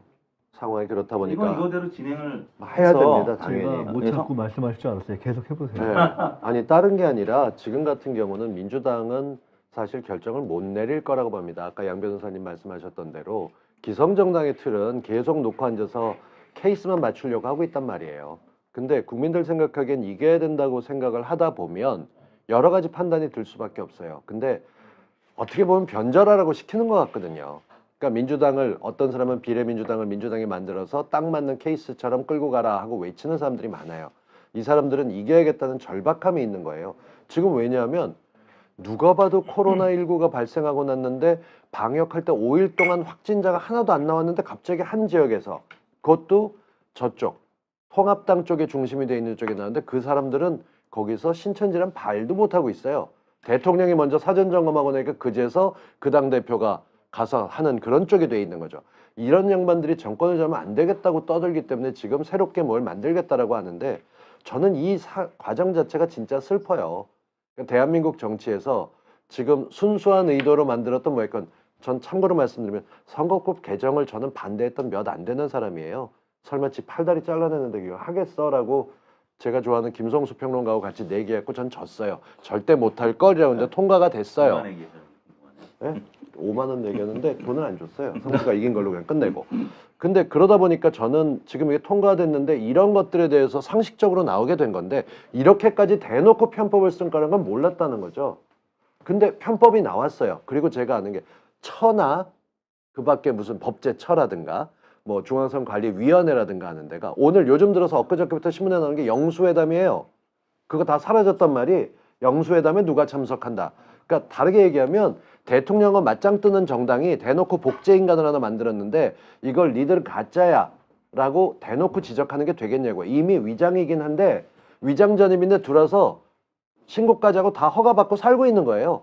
아무도 여기에 편입신고 안 해줬는데. 그러니까 그 당의 존재 가치에 대해서 법적으로 따지는 건 법조계 계신 분들이 하실 거고 지금은 이미 있는 당이에요. 그러니까 거기에 대해서 우리가 고민하는 건데 어떤 땐 저희가 지금 고민하는 게 그래서 사치스럽게 보일 수도 있다는 생각이 들어요. 제가 궁금증이 들었습니다. 지금 여기서들 말씀하시는 것은 공식적으로 대표가 내놓고 주도하는 위성정당을 하자는 분은 또는 권하는 분은 안 계세요. 지금 민주당은 얘기하지도 말고 끼지도 말고 관여하지도 말아라. 근데 그렇지만 사실상 결과적으로 민주당과 전체적인 민주 세력에 기여하는 그런 정당은 필요하다. 그 진행돼야 된다 이렇게 말씀들 하시잖아요. 아니요, 저는 좀 다르죠. 네, 그러니까 조금 저는, 그 저는 결이 좀 달라죠. 근데 다르고, 어쨌든 예. 하여간 우리 전체적으로 이대로 가면 일당이 보수당으로 넘어간다라는 전망에는 또 동의하시단 말이에요. 근데 아까 말씀하신 그렇게 안 하면서 결과가 그렇게 되는 것은 절묘하게 뭐가 되면 모르겠지만 이미 지금 여러 군데가 나오면 그게 됩니까? 어떻게 되는 건가요, 이건? 그러니까 지금 알아서 여러 군데가 그런 정리가 나오고 되나요? 있지만 알아서는 아니지만 뭔가 주도하는 세력은 그분들끼리 어떻게 보면 따로 정치가 만들어져야겠죠. 그러니까 사실 원래 연동형 비례대표제 하자고 한 취지 자체가 국회 내 다양한 목소리들을 반영하자고 했던 거 아닌가요? 그 국회 내 다양한 목소리들에 왜 기성정당만 있어야 되느냐라는 게 근본적으로 생각해 볼 수도 있는 얘기지 않습니까? 그리고 지금 사실 저는 아까 이제 시민단체의 힘이라는 분들을 사실 촛불 때도 좀 봤었고 최근에 뭐 조국 정국에서도 그랬었고 이런 정도의 목소리라고 한다라면 뭐 국회 안에 있을 수 있다. 그러니까 갑작스러운 얘기가 이런 계기로 만들어지지만 뭐 갑작스럽다고 못하는 법도 없잖아요. 그리고 나름의 틀도 조직도 갖추고 있고 또 이러저러한 이유로 인해서 사실은 기성 정치인이지만 그렇지 못하게 되신 분들도 또 있단 말이에요. 그러면 그쪽 내에서의 틀은 갖춰질 수도 있다라는 생각도 들거든요. 약간 이 부분은 저는 이제 외곽에 있기 때문에 내부 사정을 잘 몰라요. 총수님 이 개총수를 모셔와야 되는 건가? 정치권의 3당이 합당하는 거는 굉장히 복잡하죠. 서로 기득권이 있으니까. 근데 창당 준비하는 당만 지금 29개예요. 오늘 제가 아침에 봤을 때만. 거기에 하나 더 들어가거나 몇 개 돼 있는 사람들이 당을 못 만들게 되면 때려서 만들 수가 있죠. 지금 이미 서민을 위해서 소상공인당도 만들어져 있고 그 다음에 뭐 기초소득당도 만들어져 있고 여러 가지 형태로 뒤에 정치 백본이 닿아 있는 사람들이 있어요. 이런 사람들끼리 하는데 지금 뭐 예컨대 그냥 대놓고 정봉주 당이 있고 그다음에 누군들 뭐 만들어주는 A당 B당 해갖고 서로 극좌에 있는 사람 극우에 있는 사람들 뭘 만든다고 했는데 이런 당들이 안 합치고 있으면 그쪽엔 국민들이 소리 지를 수 있어요. 현직 의원들이 아니고 야 너희들 이렇게 해서는 이래놓고 무슨 똑같은 걸 할 거냐. 그러니까 87년에 겪었던 통합 못했던 거 다르고 그다음에 2012년에 나왔던 문재인 대통령과 안철수 대표 통합도 아니고 지금은 달라졌어요. 2020년이에요. 이렇게 되게 되면 국민들이 냉혹하게 지적하는 게 나올 거고 요즘은 온라인당 아니어도 대놓고 저희가 문자 폭탄 보내죠. 의견 보내는 거 하나 해놓으면 제대로 올라가고 당연히 온라인에서 안 할 리 없어요. 끌고 가다 보면 어떤 식으로는 합치겠다는 얘기가 안 오면 정치적 명운이 링에 올라가지도 못하고 끝나는 사람들이 생길 거예요. 옛날에 야권 통합은 뭐 영수들이 또는 뭐 이렇게 해서 계파별로 해서 안 되기도 했지만 만약에 만들어진다면 비례정당이 복수일 경우에는 비례정당 통합 될 거다. 시민의 되는 힘은. 거죠. 네, 그렇게 당연히 말하죠. 뭉쳐질 수밖에 없는. 2012년에는 그냥 호기롭게 얘기해가면서 사람들이 온라인 안 해도 된다 했다면 중간에 지금 전에 대표하던 양반이 뭐 광장은 광장에 언어가 있고 국회는 국회 언어가 있다 했다가 두들겨 맞았었어요. 지금은 광장에서 외치는 거예요. 사실은 국민들이 너희 이러다 일당 뺏길까 뻔한데 그냥 가만히 있을래? 그냥 잠깐 빠져 있어봐. 너희는 그냥 가던 대로 가. 라고 얘기한 거기 때문에 그 주변에서 언저리에서 분명히 권력 욕심내고 내가 요번 기회에 정치판에 뭐 하겠다고 몇십 년간 공천도 못 받고 그 지역에서 조직이 있어야 하던 정치쟁이들이 올 거예요. 근데 그런 뚜쟁이들을 걸러내고 시민들이 제대로 하게 만들어낸다. 그래서 제가 늘 주장하는 것 중에 어느 당이든 상관없어요. 저는 시민당 하나인데 시민당이 나온다고 한다면 한 가지만 약속하면 돼요. 시민당 당원들이 투표해서 너 자격 없어. 네가 네 정치하려고 그러고 제대로 안 하게 되면 우리가 소환할 거야. 라는 걸 집어넣어서 그 옵션 하나만야 공천장을 준다 하게 되면 믿을 만한 게 되는 거고 국민들이 부를 수 있게 되는 거죠. 전 그래서 그 조건을 갖춘다면 나머지 모일 수밖에 없을 거예요. 제가 얘기하면 분위기 쌓이지잖아요. 아니에요. 근데 이 시청자 수가 엄청 늘어나고 있네요. 박 교수님 얘기하시니까. 그래서 흐뭇한 표정으로 계속 김인석 후보님은 원래 채팅창을 바라보고 다른 있어요. 방송 없으면 좀 늘어나는 걸 거예요. 예. 글쎄요. 예. 근데 그러니까 저 다 좋은데 마지막에 저랑 곽 대표님 얘기가 또 다른 거 같아요. 그러니까 저는 뭐라면 아직 잘 모르겠어요. 어떤 선거연합 정당이 옳은 건지. 근데 옳은 게 중요한 게 아니라 이기는 게 중요할 수도 있으니까 그것도 저는 수긍할 수 있어요. 근데 그러면 어쨌든 최대치를 뽑으려면 이택수 대표님은 동의해 주셨는데 민주당이 비례 무공천을 하는 게 더 커지는 거 아니냐. 그래서 제가 현실이고 이상이고 같이 방송하는 게 좋다고 얘기하는 아니 저는 이게 현실인 것 같은데 오히려. 어떻게 보면 이게 더? 현실적이라고 제가 말씀을 드렸던 네. 거예요. 근데 그렇게 되게 되면 기존의 사람들이 네. 결국은 비례 정당, 민주당, 시민당을 밀어주려고 너희들 꼼수 부리는 거자고 지역에서 떨어져 나갈 것 같다는 거죠. 그러니까 이쪽을 전혀 신경 안 쓰고 가라는 게 제 생각이에요. 근데 그렇게 하려면 근데 조건이 그걸 받을 수 있는 데가 뭐 정의당이나 민생당인데 그 정의당이나 민생당이 그거를 받을 만한 지금 파이가 되느냐가 여론조사 같은 걸 보면 그럼 부족해 보이는 거거든요. 일단 그 공세 조항인 3% 포인트 이상이면은 비례세금 가져가잖아요. 일단 더불어민주당이 이 병립형 비례를 그냥 뚜껑을 닫아버리면 어느 쪽이든 이제 흘러서 넘쳐가는데 보수는 보수대로 나눠 가질 것이고 진보는 진보대로 나눠 가질 거예요. 근데 만약에 정의당 또 민생당이 있고 지금 예를 들어서 민주당의 원로 의원께서 그러니까 김영호 전 의장 같은 원로 의원께서 그냥 내가 깃발 꼽겠다. 시민단체는 나한테 모여라라고 하면은 더불어민주당의 이제 비례 후보들은 다 그쪽으로 가겠죠. 그건 이제 당에서 포기를 했으니까 알아서들 살아 돌아오라고 이제 보내는 거죠. 왜냐하면 이 문재인 정부와 이 그 진보를 위해서 그런 식으로 선언하면은 제가 볼 때는 좀 현실적으로 많은 의석을 가져올 수 있는. 그래서 이제 저는 그런 거죠. 그러니까 박종수 대표님 말씀에 제가 동의하는 건 뭐냐면 예를 들어 유사 비례 민주당이 난립하더라도 유권자가 현명하게 정리해 줄 것이다라는 것에 대해서는 동의를 하는데 하지만 그럼에도 불구하고 이걸 암묵적 방조 정도 수준으로 민주당이 메시지 관리를 해서는 그 효능감을 최대화시킬 수 없을 것이다라는 게 이제 저의 저는 접근이고. 숫자 싸움이기 때문에 이 말씀을 드리는 게 그게 비행기에서 추락하는 경우거나 위기가 있어서 산소 마스크 들을 때 규칙은 딱 하나입니다. 네가 먼저 써. 그리고 난 다음에 주변에 있는 사람들 씌워줘요. 민주당이 지금 갖고 있는 거에서 대표가 출마를 안 하겠다고 얘기했고 지금 이해찬이라는 캐릭터가 자체가 대한민국 정치에서 굉장히 특이한 점을 갖고 있는 거예요. 이렇게 해서 끌고 나간 전례가 없으니까. 그리고 지켜질지 어떨지 모르지만 그것 때문에 지금 그나마 공천이 나왔을 때 시스템이 된 거거든요. 저는 다른 당이 그런 태도가 안 돼 있다고 봐요. 그런데 여기서 지금 선거법을 고쳐서 자기 살점을 떼어줬어요. 그러고 나는 여기서 민주당에 더 내놔라? 전 이건 아니라고 봐요. 지 갖고 있는 마스크 벗게 되고 요즘 같은 때 대놓고 하겠다는 거 이건 아니라고 보는 거죠. 그래서 저는 마스크를 써야 되니까 병립형에 관해서 손대지 말 것. 그 대신 준연동형 그쪽은 탐도 내지 말 것. 그게 제가 생각하는 살고 보자는 거니까 그걸 내주게 되면 더 큰 표를 얻을 수 있을 거다 하지만 아닐 거라고 하는 위험도 있어요. 근데 현실적으로 명부는 단일한 명부고 투표도 하나의 투표인데 그 비례대표에 대해서는 병립형만 딱 그러니까 한 7석 정도만 먹는 그 딱 지지율을 하면 이쪽으로 빠져가지고 한국당은 전부 미래통합당은 아예 무공천을 해가지고 다 이렇게 흘러가는데 국간을 여기도 일부 가두면 그 소스가 어차피 그러면 힘들게 바깥에 뭔가 정당을 하나 이제 연합의 방식이 어떤 방식이 만들어도 그만큼 효과를 못 보는 거에 대해서는 어떻게 감수해야죠. 뭐. 아니 그 캡이 씌워져 있는 부분이 그 부분을 커버할 수가 있잖아요. 상당 부분은 캡이 어차피 만들어져 있기 때문에. 아니 근데 그러면 그건 7석이라는 건 지금 민주당의 지지율은 40% 정도의 정당 투표를 할 경우에 그걸 얻는 건데 그러니까 7석까지는 못 가겠죠. 어차피 자, 7석까지 못 잠깐만요. 가더라도. 이제 이 얘기는 이제 예정된 쳇바퀴로 들어가고 있습니다. 왜 그러냐면 제가 이렇게 채팅을 지켜보면서 단적으로 이런 거예요. 이제 저희가 불가피한 고민이 있는 거예요.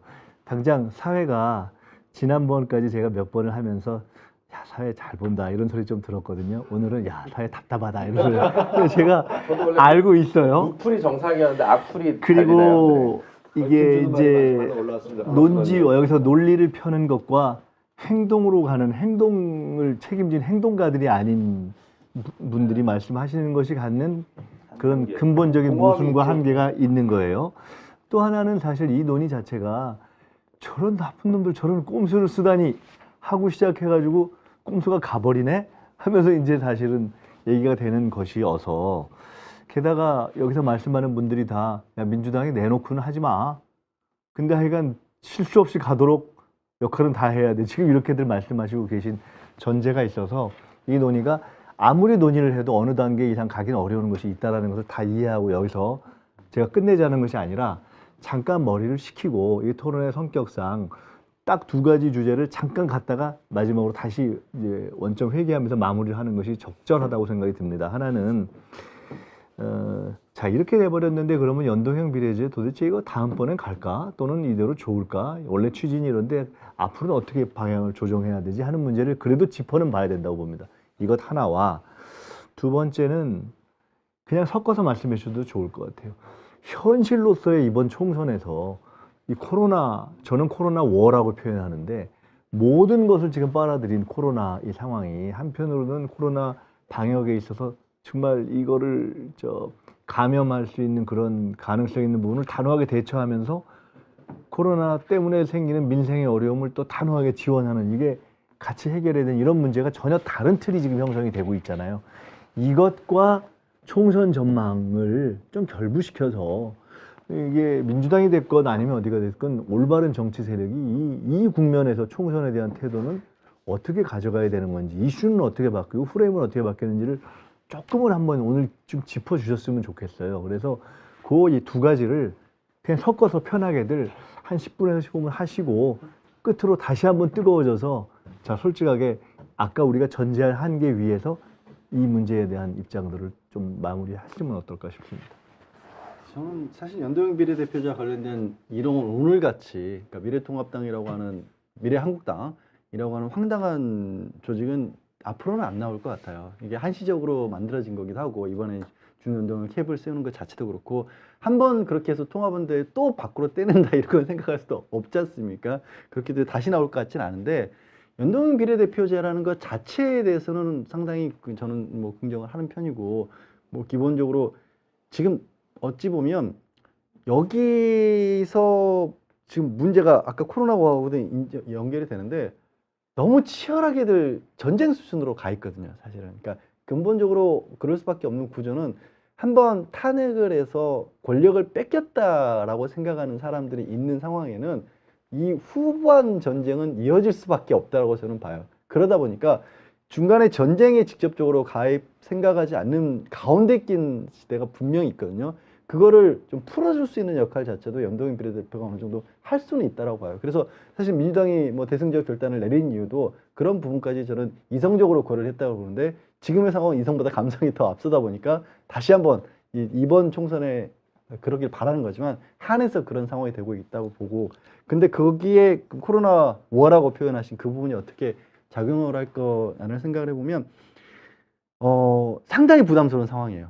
그러니까 어쩔 수 없지 않습니까? 여당하고 정부가 문제가 발생했었을 때는 기본적으로 책임을 져야 되는 구도가 되기 때문에 그리고 지금 벌써 뭐 소상공인부터 시작해서 기업도 그렇고 당연히 어려워질 수밖에 없는 상황인데 다만 이게 부정적이면서도 좀 긍정적으로 보는 거는 저는 이 부분은 전문가는 전혀 아닌데 요즘 이제 뭐 아시겠지만 제가 이런저런 방송들을 많이 나가다 보니까 코로나와 관련된 얘기들도 감염학과 전문가분들의 말씀들이 굉장히 많더라고요.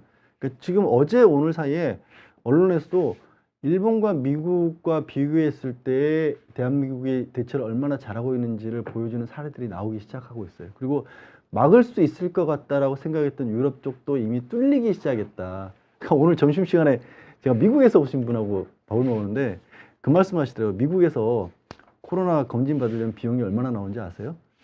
보험이 없으신 경우에는 검사 비용만 300만 원이고 보험이 있어도 100에서 170만 원을 내야지 된다는 거예요. 그래서 지금 확진자가 안 나오는 거지 미국도 상당 부분 나올 수밖에 없다. 일본은 뭐 관심 있는 분은 아시겠지만 의도적으로 방치하고 있다는 얘기가 이미 나오거든요. 이 얘기가 뭐냐면 코로나의 국제적인 환경 자체는 굉장히 안 좋아질 것 같다. 그런데 대한민국은 저는 이 상황으로 나가면 그보다는 훨씬 더 빨리 안정이 될 것 같다. 그 국면 전환이 굉장히 급속도로 이루어지게 되면 오히려 지금의 악재는 상당히 정부 쪽에 호재로도 작용할 수 있다. 물론 이건 저의 희망이 섞인 분석입니다만 그렇게까지 연결되고 좀 말씀드리겠습니다. 이 코로나 이 사태를 먼저 말씀을 드리면 뭐 이번 주 저희 지지율이긴 한데요. 지금 미래통합당 지지율이 지난주보다 이번 주 떨어졌어요. 그러니까 대통령 지지율도 떨어졌는데 여당 지지율은 비슷하고 제1야당 지지율이 같이 떨어졌어요. 그리고 무당층이 좀 늘어났고 그 이유는 대구 경북 지역에서 그러니까 미래통합당이 텃밭인 대구 경북 지역에서 지금 엄청난 수의 확진자와 이제 사망자가 나오고 있는 것 그리고 뭐 진중권 교수도 비판을 했지만 이 신천지를 끊어내지 못하는 미래통합당의 태도 그러니까 이제 뭐 종교 단체라고 표현하고 그러니까 홍길동을 홍길동이라고 부르지도 않는 이 모습에 대해서 그래서 이제 미래통합당의 지지율이 떨어졌단 말이죠. 이제 이런 부분은 이제 변호사님 말씀하신 부분과 같이 해서 앞으로 3월달 지나면서 어떻게 이게 어느 정당에 유리하게 작용될지는 저도 사실 예측을 잘 못하겠어요. 다만 투표율과 관련해서는 2030, 40 세대가 특히 이제 아이들을 키우는 세대에서는 전염의 가능성 때문에 투표장에도 덜 나올 가능성이 있거든요. 나이 드신 어르신들은 지금 굉장히 분노 게이지가 높아져가지고 내가 병이 걸리는 한이 있더라도 문재인 대통령 탄핵하겠다는 심리로 지금 나올 가능성이 있는데, 그래서 투표율과 관련해서는 좀 진보 중에 좀 불리한 입장이고요. 뭐 연동형 비례대표 제도가 다음 때까지 유효할 것이냐, 이거는 뭐 거의 대부분 뭐 전망하듯이 저는 이제 어렵다고 보고 있습니다. 저는 연동형 비례대표제에 대해서는 객관적인 시선을 유지할 수가 없고, 그러니까 저는 이번 대표를 통해서 비례성이 높아지는 선거제도로의 개혁이 이제 비가역적인 국면으로 들어갔으면 좋겠다라고 주장하는 쪽이어서 그 부분 제가 좀 정념이 껴 있으니까 객관적이진 않은 것 같은데, 저는 그냥 어떤 형태로든 선거제도가 비례성과 대표성이 확대되는 방식이면 다 좋다고 생각합니다. 즉 연동형 비례대표가 유일한 정답이라고 생각하지 않거든요. 그래서 저는 사실은 우리 한국인의 정서에는 이게 지금 독일식 제도를 갖고 온 건데, 사실은 프랑스가 우리랑 좀 더 맞는 것 같아요. 근데 프랑스는 어쨌든 국회의원 선거도 지역구별로 전부 다 결선 투표제를 하잖아요. 그래서 여기는 비례대표가 없는 나라임에도 불구하고 다양한 선거연합이 가능한 정치 구조가 짜여지게 제도가 개혁이 돼 있기 때문에 오히려 지방자치 선거를 기점으로 해서 좀 결선 투표제가 좀 확산되는 방식의 선거제도 개혁이 그 다음 텀에서 좀 이루어질 수 있지 않을까 하나와, 연동형 비례를 꼼수로 맞서는 거에 맞서서 선거연합 정당이 가능할 수 있도록 이탈리아나 뭐 뉴질랜드나 뭐 스페인의 사례처럼 그런 것들이 가능해지도록 하는 공직선거법 개정이 이루어지는 방향으로 건설적으로 가야지, 이걸 그래서 다시 백을 한다는 건 별로 이렇게 의미가 없다라는 생각에 이제 희망 섞인 사안을 다 했고, 코로나 이슈와 관련해서는 이거를 잘 방역하고 이거에 따른 그 영향이 이제 굉장히 영향을 미치겠죠. 하지만 제가 만약에 그 어느 정도 이게 진정 국면에 접어들고 만약 총선이 연기가 안 된다면 국정 운영 상반기 기간 동안 그나마 가장 지지도가 높은 정책은 제가 생각해 이른바 문재인 케어라고 하는 건강보험과 보장성 강화라는 측면인 것 같아요. 그리고 이번 이 사태가 보건과 관련된 문제이기 때문에 평소에는 비효율적이다 하더라도 공중의 보건을 확대할 수 있는 정책에 대해서 조금 더 강하게 정책 처방을 준비하고 그런 부분들도 메시지를 좀 또 호소력 있게 비중 있게 던지는 건 어떨까, 이런 좀 제언을 드려봅니다. 제가 별명이 염세입니다. 저는 별로 긍정적으로 보지 않고 다 부정적으로 보고 있는 염세 곽동수인데요. 저는 선거법이 원래대로 돌아갈 거라고 봅니다. 국민들 봤었을 때는 지금 연동형 비례대표제 뭔가 복잡한데 의석수도 모르고 제들도 모르고, 심지어 어떤 양반들은 그 국민들 알 필요 없다라는 식으로 말이 잘라져서 오해도 많이 샀는데, 솔직히 저희도 몇 석이 나올지 잘 모르겠어요. 그냥 대충 지난번 하고 제도가 어떻든 왜 그 대학 입시가 아무리 바뀌어도 공부 잘하는 애들 1, 3등은 정해져 있잖아요. 그렇게 되겠지라고 추론하는 거죠. 근데 지금 같은 경우는 대놓고 보게 되면 국민들 입장에서 볼 땐 이래요. 선거법 그래, 진보들한테 조금 더 많이 주고 다양한 목소리 들어보지, 양당보다 낫겠지 라고 얘기를 했는데, 보니까 한쪽에선 갑자기 자기네들이 교섭단체라도 됐냐 뻐들거리고 있고, 한쪽에선 서로 대표를 안 물어낸다는 난리치다가 겨우 합쳐서 민생을 위한 당을 만들었다고 치고, 어느 쪽에서 어버버거리고 있고 저쪽은 쌍둥이 가짜 만들고, 마음에 안 들어요.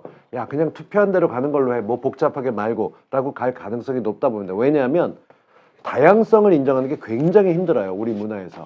근데 지금 그만큼 양보했는데 이 실험은 실패로 끝날 겁니다. 그러니까 결국 제자리로 돌려놓거나 최소한 편법을 쓰지 못하는 걸로 가다 보면 가장 심플한 게 뭔가 또 추가해서 결선 투표제, 그럼 투표를 2번 해야 되는 거야? 바쁜데 그거 할 시간이 어딨어? 가 될 거예요. 그러니까 저는 제 느낌은 그래요. 그러니까 한국 입장에서 봤을 땐 기존 선거제로 가면서 노력하는 게 되겠다라고 될 거고, 두 번째로는 이 양반이 옆에 있으니까 얘기하기가 더 힘든데, 선거 치룰 때 3가지 다들 아시죠? 구도가 필요하다고 얘기하고, 이슈가 있어야 되고, 인물이 있어야 됩니다. 구도, 전 세계에서 공통적으로 나타나는 현상은 양극화예요. 경제도 그렇고 뭐도 그렇고 이념도 그렇고 양극화예요. 근데 우리나라 선거제도는 양당으로 돼 있는 걸 다양하게 만든다고 했어요. 될 리가 없어요. 근데 지금 저쪽 같은 경우는 뭐가 됐건 문재인 케어, 어르신들이 좀 유복하고 여유가 있는 분들, 없는 분은 없는 분대로, 있는 분은 있는 분대로 병원비 직접 안 내면 그게 얼마나 내 돈을 벌어주는지 몰라요. 정확히 따지면 보수 지지하시는 분들은 문재인 케어의 혜택을 전혀 못 느끼고 계세요. 이런 양반들은 그저 대구가 얼마나 좋은 도시인데 병상이 없어갖고 경기도까지 가 사정 하나 쪽팔리게 잃어버릴 끝이에요.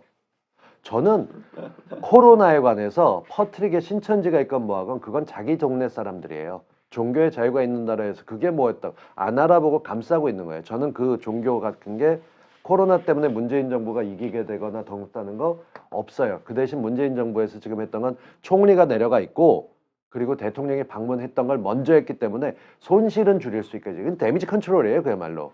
그러니까 저는 코로나 때문에 양극화가 더 벌어져서 저는 TK 부울경 그쪽에 있었던 거 10석, 저는 한 3석 건지면 다행이라 저는 그렇게 보고요. 나머지 쪽 지역에서도 놓고 보면서 딴 쪽에서 사람들이 위기 양극화에서 또 다른 게 있으면 재산이에요. 돈 버는 사람들은 계속 버는데 사람들이 이명박에 열광했던 이유는 지금도 같아요. 쟤는 지금도 돈 있으니까 6일 만에 보석으로 나오잖아라는 생각을 갖고 있어요. 잘은 모르지만 그런 것 같다는 거죠. 그러면 수단과 방법을 안 버리고 돈 버는 걸로 하려고 그러는데 지금 코로나의 가장 큰 이펙트가 뭐냐면 청년층을 좌절시켰어요. 무슨 얘기냐. 알바 쓰는 데가 없어요. 배달 말고. 모두 다 전국 지역에서 애들 알바할 데가 없어요. 개강이 미뤄져서 2주 있다면 2주 동안 뭐 해서 돈을 벌겠다? 없어요. 이거 청년층 돌아서는데 직격탄이에요. 지금 저희 선거 때 굉장히 무섭게 돼 있는데 그쪽에 대책 나온 거 아무것도 없어요. 건강만 잡고 코로나만 잡으면 된다고 경제 이미 무너져 있는데 그렇다고 뭐 대출해 주는 것도 없고 생활비약금 늘리는 것도 없어요. 민생 돌보는데 못하고 있는 당이기 때문에 저희가 지금 놓고 앉아서 이런 논의까지 하는 거니까 구도로 보게 되면 양극화를 해서 밀릴 수밖에 없어요. 이슈, 코로나 이슈 계속 떨어지고 거기에 경제로 넘어가면서 돈 있는 사람들은 걱정 안 해요. 차 타고 다니고 지하철 그거 위험해서 어떻게 타? 라고 하는 얘기들 하고 다녀요. 현실로 그런 거죠. 버스 줄 서 있는 것도 적어요. 재택근무하는 사람들 널리고 그것도 좋은 직장이나 그래요. 영업 뛰는 직은 어디 가서 그거 하고 다녀요. 다 똑같이 다녀요 지금. 인물? 괜찮은 인물들이 나와야 되는데 저는 민주당을 버티고 있는 힘이 김민석 후보 같은 그런 멋진 젊은 분들도 있지만 사실은 문재인 대통령이 떠받들고 있다고 생각해요. 사람들은 문재인을 지키자라고 얘기하면 사실 문재인이 있을 때 아는 사람들은 생활이 좀 낮았다고 가니까 근데 문재인 이후를 생각해 볼 때 2년밖에 안 남았어요. 근데 국회의원은 4년이에요. 그럼 지금 뭔가를 잡아놔도 될까 말까 한 건데 다 흔들리는 거예요. 반절밖에 못 가는 인물과 이슈는 계속 나올 거예요. 생전 겪어보지 못했던 코로나 같은 이슈가 이렇게 크고 지역에서 대놓고 지들이 잘못해놓고 똥낀 놈이 성낸다고 더 난리예요. 대구분들은 거기 있는 데서 잘못 이끌고 가는 리더들 때문에 덤태기가 쓰고 있으니까 근데 민심은 넘어가게 돼 있어요. 야 우리 지역 봐. 초토화됐잖아. 문재인이 안 막아서 중국 안 막아서 그렇다며라는 거짓말로 폭격하는 거죠. 이쪽은 5만 건 우리나라는 5만 건을 검수했고 저쪽은 400건을 검수했는데 건수가 많은 것 같고 씹히는 건 정말 뇌 없는 사람들이 많은 거예요. 질 수밖에 없는 구도인데 지금 이 정도 끌고 가는 거 그건 진짜 이제까지 쌓아놓은 게 있어서 된 거라서 저는 이 선거를 우리가 신승이라도 이기면 살짝이라도 이기면 정말 다행이겠다는데 절실함 갖고 나서지 않으면 지금은 끌고 나갈 게 없어요. 그래서 저는 코로나 이거 우습게 보는 게 아니라 직격탄을 원래도 청년층은 별로 지지를 안 했고 그냥 유튜브에서 맨날 나오는 게 보수 애들이 씻고 까불고 원래 권력자를 씹는 거니까. 근데 지금은 저희는 초비상이에요. 그러니까 선거법은 원래대로 돌아갈 거고 이 구도 같은 거 양극화 때문에 더 극단으로 갈 거다. 저는 그래서 염세적이라고 미리 밝혔는데요. 구도는 좋지 않아요. 그러니까 제가 지금 밤에 지금 이 시간에 나와서 오늘 내내 일하고 이러고 떠들고 있죠. 다 하셨나요? 한 바퀴 돈 건가요? 그 문제는? 저도 한 것 같은데 어쨌든 근데 네. 계속 제가 의도적 반론을 해야 될 것 같은데 각 대표님 얘기에 대해서 그러니까 정권 심판론이 압도하는 구도가 아닌 거는 대통령이 어느 정도 쌓은 정치적 자산에 기인한 거죠.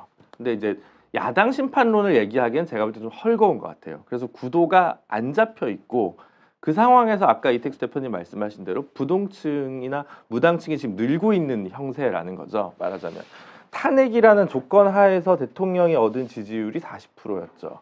그리고 그때 홍준표 대표는 25%인가요? 먹고 이제 유승민 대표도 7% 정도 이렇게 얻었습니다. 그러니까 보수 33, 민주당 40 정도의 이제 정확하게 이렇게 나와 있는 상황에서 사실은 그때 뭐 지금 어디로 갈지 알 수 없는 예를 들어 안철수 후보를 지지했던 그게 한 700만 표 됐던가요? 이렇게 그런 것들이 이제 어디로 갈 거냐라는 이제 그게 저는 이제 지금 그 무당층을 형성하고 있다고 생각을 하거든요. 이제 그 상황에서 코로나 문제를 누가 적극적으로 잘 해결했느냐에 대한 뭐 평가가 이제 같이 곁들 가능성도 되게 있고 지금부터라도 누가 더 혁신적인 공천과 메시지를 더 할 거냐 해서 좀 열려 있는 결론이라고 생각하거든요. 굉장히 안 좋아야 되는 게 당연한 상황이고 거기까지는 제가 박동수 대표님이랑 의견이 똑같은데 어쨌든 조금 열려 있는 그 부분을 지금부터 잘 이야기하는 세력에게 신승의 기회가 갈 것이다. 그래서 양 당에 물론 이제 그 아까 얘기했던 각종 위성 정당 내지는 뭐 꼬마 정당의 문제가 있습니다만 그 1당과 2당의 차이는 저는 지난 20대 총선이 한석 차이였지 않습니까? 그래서 미세하게 그 정도 선에서 좀 되지 않을까 접점 그런 정도의 긴장을 해야 되는데 그럼 역으로 얘기하면 아까 박 대표님이 이제 민생당 뭐 정의당 정신 차려야 되고 뭐 쭉 말씀하셨는데 그렇다면 민주당은 시스템 공천이란 이름 하에 혁신 공천이 줄어서 김영호 공관위원장이 날리듯 날리지 못하고 있는 거 아니냐 아니면 미리 다 날려가지고 지금 뒤에 있는 패가 없는 건지 모르겠는데 그러니까 조금 다시 한번 드라이브를 뭔가 좀 걸어야 되지 않겠는가 이 방역이랑 이렇게 감염 경로가 조금 차단이 돼서 확산 추이가 좀 줄었을 때 그런 모습도 민주당에서 한번 고민해 봐야 되지 않겠는가 이런 좀 첨언을 드립니다. 자, 이렇게 하면 어떨까 싶습니다. 쭉 지금 이제 돌았는데요. 제가 이제 마지막으로 한 말씀씩을 여쭤야 되겠습니다. 자, 여러 가지 한계를 갖고 저희가 논의를 했는데 그럼에도 불구하고 이제 비례한국당, 미래한국당의 문제점, 그들이 일당 또는 과반수를 점할 수 있는 것에 대한 100% 만족스럽지는 않지만 하여간 방안으로서 비례민주당을 가정해서 놓고 얘기를 했지 않습니까? 그리고 그것에 현실적으로 가는 길에 있어서의 어려움과 문제점도 지적을 하셨어요. 그럼에도 불구하고 첫째, 불가피하다면 두 번째, 말씀들 하신 대로 민주당과 독립적으로 진행이 된다면 세 번째, 여러 그룹으로 분립되지 않고 단일화가 된다면 네 번째, 대의원과 당원들에 의해서 비례대표가 제대로 선정돼야 하는 법과 정치 원칙이 관철이 된다면 다섯 번째로 기왕 하려면 시기를 놓치지 않아야 된다는 시의성이 적절하게 진행이 된다면 그런 다섯 가지의 전제가 이루어진다면 그런 당은 어떤 정치적 의미와 역할을 할 것인가? 임시 가설 당인가? 아니면 상당 기간 갈 것인가? 아니면 가장 긍정적인 의미를 이런 어떤 한계에도 불구하고 꼼수에 대응하는 어떤 임기응변 내지는 불가피한 방책으로서 진행이 된다면 어떤 것이 가장 긍정적인 한국 정치사의 의미가 있을 것인가? 라는 것과 지금들 말씀하신 총선 구도, 코로나 상황까지 다 포함해서 그래서 이번 총선 구도는 어떻게 구도가 돼야 된다 하는 것들을 아주 간단하게 압축적으로 말씀을 한 번씩 청하는 것으로 제가. 질문이 6, 7가지인데 아니 전제가 아니라 그건 다 되는 것을 전제로 했을 때 그걸 전제로 됐다고 했을 때, 예. 어떤 정당이어야 할까, 어떤 역할을 해야 할까, 그 총선 구도는 어떻게 돼야 될까. 저는 저 먼저 얘기할게요. 그 이제 이 연동형 비례 제도가 이제 대부분 바뀔 거라고 전망들을 하고 저도 그렇게 생각을 하는데 혹시 안 바뀔 수도 있거든요. 그러면 다음 선거도 이와 비슷한 형태로 치러질 수도 있는 것이기 때문에 그래서 이제 기존의 정당 체제 어떻게 보면 뭐 레거시 정당이라고 할까요? 이 정당 체제가 있고 그다음에 시민에 의해서 이번에 만약에 뭐 가칭 시민당이 만들어져 가지고 비례 의석을 만약에 도출해 낸다. 잘 말씀하셨던 여러 가지 이 조건들이 잘 만족이 된다라고 했을 때 그래서 시민들이 참여한 정당이 국회로 진입할 수 있는 어떤 계기가 마련이 된다라고 하면은 다음에 뭐 법 개정이 안 되고 뭐 그대로 이 플랫폼이 간 과정에서 시민들의 정치 참여가 본격화될 수도 있다 이렇게 볼 수도 있을 것 같다는 생각이 드네요. 그리고 이제 아무튼 총선은 지금 상황에서는 민주당이 좀 열세로 갈 가능성이 충분한데 항상 그랬습니다. 이 한두 달 전에 전망하고는 전혀 반대의 결과들이 나왔기 때문에 지금 상황에서는 굉장히 코로나 때문에 더욱 어려운 선거로 뭐 전망이 되긴 합니다만 4월 15일 날의 판세는 또 전혀 우리가 예측과 다르게 나타날 수도 있다. 그래서 너무 비관적으로 볼 필요는 없을 것 같아요. 염세 교수님. 네. 저 나중에 할까요? 네, 마지막에 하시죠. 저는 이제 희망적인 생각을 좀 많이 하는 편이에요. 근데 아까 저 그 촛불 때를 이렇게 생각을 해보면 참 신기했어요. 이렇게 많은 목소리들이 있을 수 있구나. 그리고 이렇게 많은 사람들이 나오고 또 그 안에도 나름의 어떤 조직이라는 것도 이게 그 조직이라는 표현이 좀 안 좋긴 한데 그 어떤 사람들의 묶음이라는 게 분명히 있구나. 그리고 최근에 그리고 이 시사타파를 나오면서도 사실 저는 약간 놀랐어요. 저는 기성 언론인 출신이고 지금도 기성 방송들을 나가고 있고 이런 방송들이 이렇게까지 이게 활성화되어 있고 지지해주는 국민들도 있고 시민들도 있구나. 그런데 왜 이게 정치권으로 기성 정치권으로 들어가지 말라는 법이 있을까?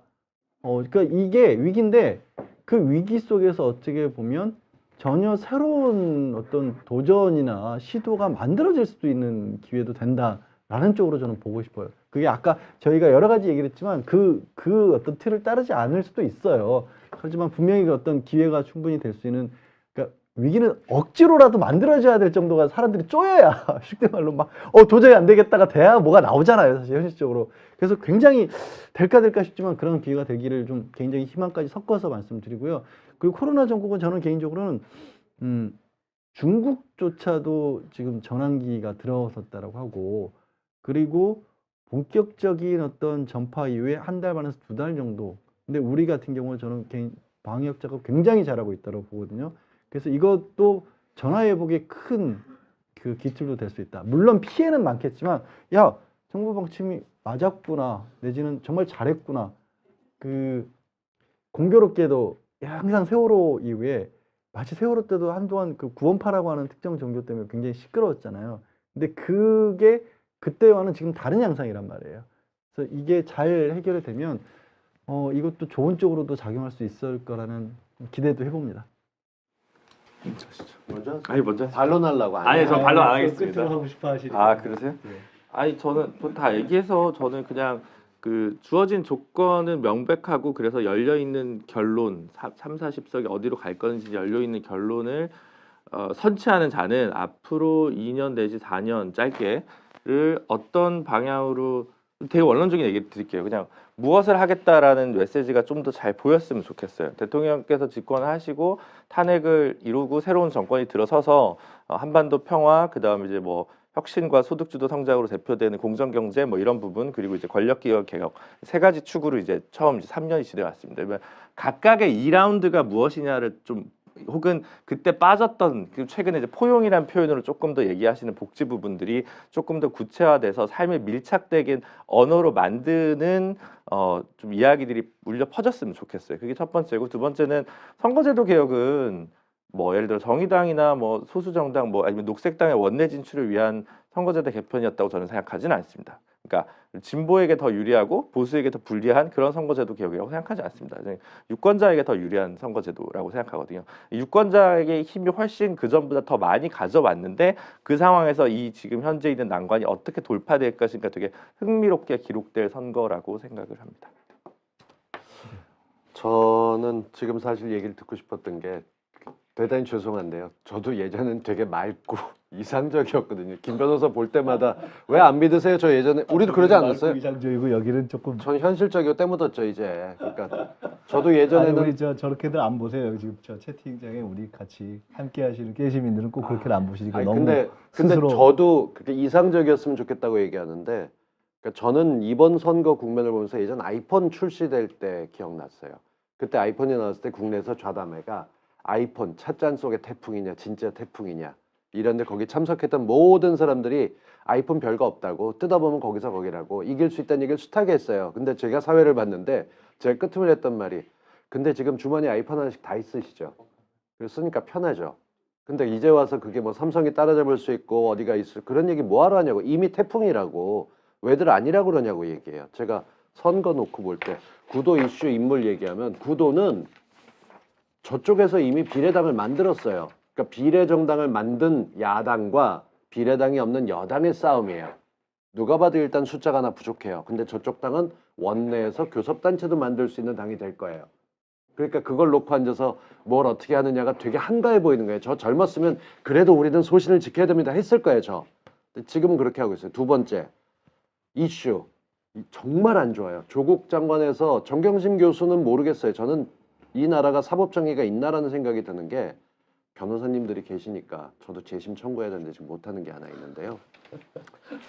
조국 장관 부인은 10월 25일부터 갇혀 있어요. 근데 명박은 들어갔다 나왔어요. MB는. 이게 잘 이해가 안 가요. 국민들 보기엔 뭐가 어떤지 모르지만 그런 것들, 구도에서 온갖 이슈들이 잘못 나가고 있는 것들이 있는데 이걸 풀어내려면 뭔가 힘이 있어야 돼요. 인물이 있어야 되는데 그 인물이 문재인 대통령 이후에 포스트가 보이지 않는 상태에서 저쪽이 힘을 얻은 걸로 보여요. 그럼 이제는 뭔가를 해야 될 때죠. 그러니까 사실은 정치권이 노력해서 풀어주지 못한 잘못에 대해서 통렬한 방송이 있어야 된다고 생각해요. 국민들 너무 힘들어요. 얼마까지 왔는데 지금 이러고 있는 거에서 정치권이 이렇게 나이브하게 나가고 있는 건 정말 마음에 안 들고요. 그래서 더 세게 좀 제대로 국민들 삶을 챙겨주되 저 같은 경우는 알바 못하는 아들, 딸 생기고 용돈이라 더 줘야 되는데 저희는 바깥에 다니면서 감염되는 거 아니야 이러고 뛰어드는 전국을 풀어내는 게 방역 잘했다 키트만 타다가 진짜 마스크 손에 쥐게 해주고 삶의 질 높게 해주면서 미래도 같이 생각할 수 있는 풀어주는 선거를 만들지 못하면 사실 선거에서 민주당이 지금 후보 잘 뽑았거든요. 정말 똑똑한 사람들이 나오고 다음에 국회의장감으로 됐던 사람도 떨어졌어요. 대한민국 다 아는 이름 갖고 있는 의원들은 민주당은 쳐내고 있어요. 잘하고 있는데 국민들 몰라요. 그러니까 질 수도 있다는 얘기를 하는 거예요. 더 절실하게 더 간절하게 뛰었으면 좋겠습니다. 그 오늘 말씀들을 제가 이제 많은 분들이 그러니까 굉장히 열의를 갖고 또 답답하게 보셨다는 걸 느꼈는데 저는 조금 어떻게 보면 뜬금없게 마지막 정리하는 입장에서 조금 말씀이 길어질지도 모르지만 뭐 제가 사회를 봤으니까 조금 더 길어지더라도 양해를 해주신다면 저는 한국 정치사가 쭉 지금 주마등처럼 스쳐갔습니다. 87년 민주화 이후에 지금 33년입니다. 2020년인데 87년에 김영삼, 김대중 두 분이 분열해서 그 87년에 국민들이 만드는 6월 항쟁 이후의 상황을 정권 교체를 실패했습니다. 그 이후에 한국 정치에는 민주화 세력에게는 단일화와 연합의 문제가 제기됐습니다. 93년이었던가요? 92년이었던가요? 민자당, YS에 의한 3당 합당의 문제가 제기됐습니다. 엄청나게 우리가 비판했죠, 민주 세력이. 그런데 결국 그들이 정권을 잡았고 그 이후에 첫 정권 교체를 김대중 대통령이 이뤘는데 그 방법은 DJP 연합에 의해서 됐습니다. DJ와 어떻게 JP, 극보수 세력이 연합할 수 있느냐에 대한 그 당시에도 비판이 있었고 지금도 지금 오늘 말씀하신 여기 지켜보시는 분들의 표현에 의하면 한가하게 비판한다면 어떻게 가능하겠는가라는 얘기를 했지만 절박한 정권 교체 요구 속에서 DJP 연합이 이루어졌습니다. 그리고 그 DJP 연합에 의한 정권 교체로 민노총 정교조의 합법화가 이루어졌고 남북 정상회담이 최초로 이루어졌고 4대 복지가 이루어졌습니다. 굳이 이야기한다면 97년 DJP를 논하기 이전에 DJ의 정계 복귀라는 엄청난 비판을 받은 사건이 있었죠. 지금 과연 김대중의 정계 복귀를 약속을 어겼기 때문에 잘못했다. DJ는 절대 나오지 말았어야 된다라고 누가 얘기할 수 있겠는가. 많은 분들이 그때 비판을 했었죠. 다 생각이 납니다. 2002년에 후보 단일화가 이루어졌고 그것으로 어쨌든 노무현 대통령이 정권 재창출을 했었죠. 문재인 대통령이 정권을 잡을 때 최초로 민주 세력이 연합이나 단일화에 대한 고민 없이 사실상의 단독 집권을 했는데 거기에도 굳이 따지고 보면 안철수 그 후보의 사실상의 이렇게 후보로부터 물러나는 과정이 있었죠. 그래서 우리가 기대하기를 원칙과 정도에 의한 세력 연합에 기초하지 않은 민주 세력의 아주 탄탄대로를 기대했는데 현실은 그렇게 만만하지가 않았던 것 같습니다. 2020년에 저희가 총선을 앞두고 있는데 이 시점에서 참으로 놀랍게도 지금 한국 정치사를 30년 제가 복귀 드리는 것은 우리가 그렇게 꼼수라고 비판했던 그래서 꼼수라는 비판으로 한 방에 보낼 수 있을 걸로 기대했던 효과가 완벽하게 일어나지 않은 상태에서 오늘 논의가 사실은 진전이 된 거 아닌가 하는 차원에서 지금 비례민주당 논의가 되고 있죠. 원칙과 정도, 방향 이것을 저희가 추구해 왔는데 지금 이 시점에서 우리가 지난 30년 동안 한국 민주화를 이루었던 원칙과 정도, 결단들이 무엇이었는가를 생각해 볼 시점이 아닌가라는 생각이 들고 저는 개인적으로 이번 총선의 프레임을 한마디로 얘기하면 저는 강한 리더십이라고 생각합니다. 왜냐하면 우리는 준전시에 해당하는 한편으로는 수구 세력이 개혁을 뒤돌리려고 하는 그러한 절체절명의 위기가 있고 또 한편으로는 코로나로 인해서 민생이 정말 한편으로는 질병에 대한 두려움 또 한편으로는 민생의 퇴보에 대한 공포가 있는 상황에서 국민이 원하는 것은 신천지가 됐든 뭐가 됐든 확실하게 명단 확보할 건 확보하고 잡을 건 잡고 또 긴급구제할 건 긴급구제하고 그리고 수구 세력이 다시 제1당이 되는 것을 만약에 누군가 결단해야 된다면 정당이 결단하든 시민이 결단하든 결단해라. 강한 리더십을 요구하고 있는 것이 아닌가라는 생각이 듭니다.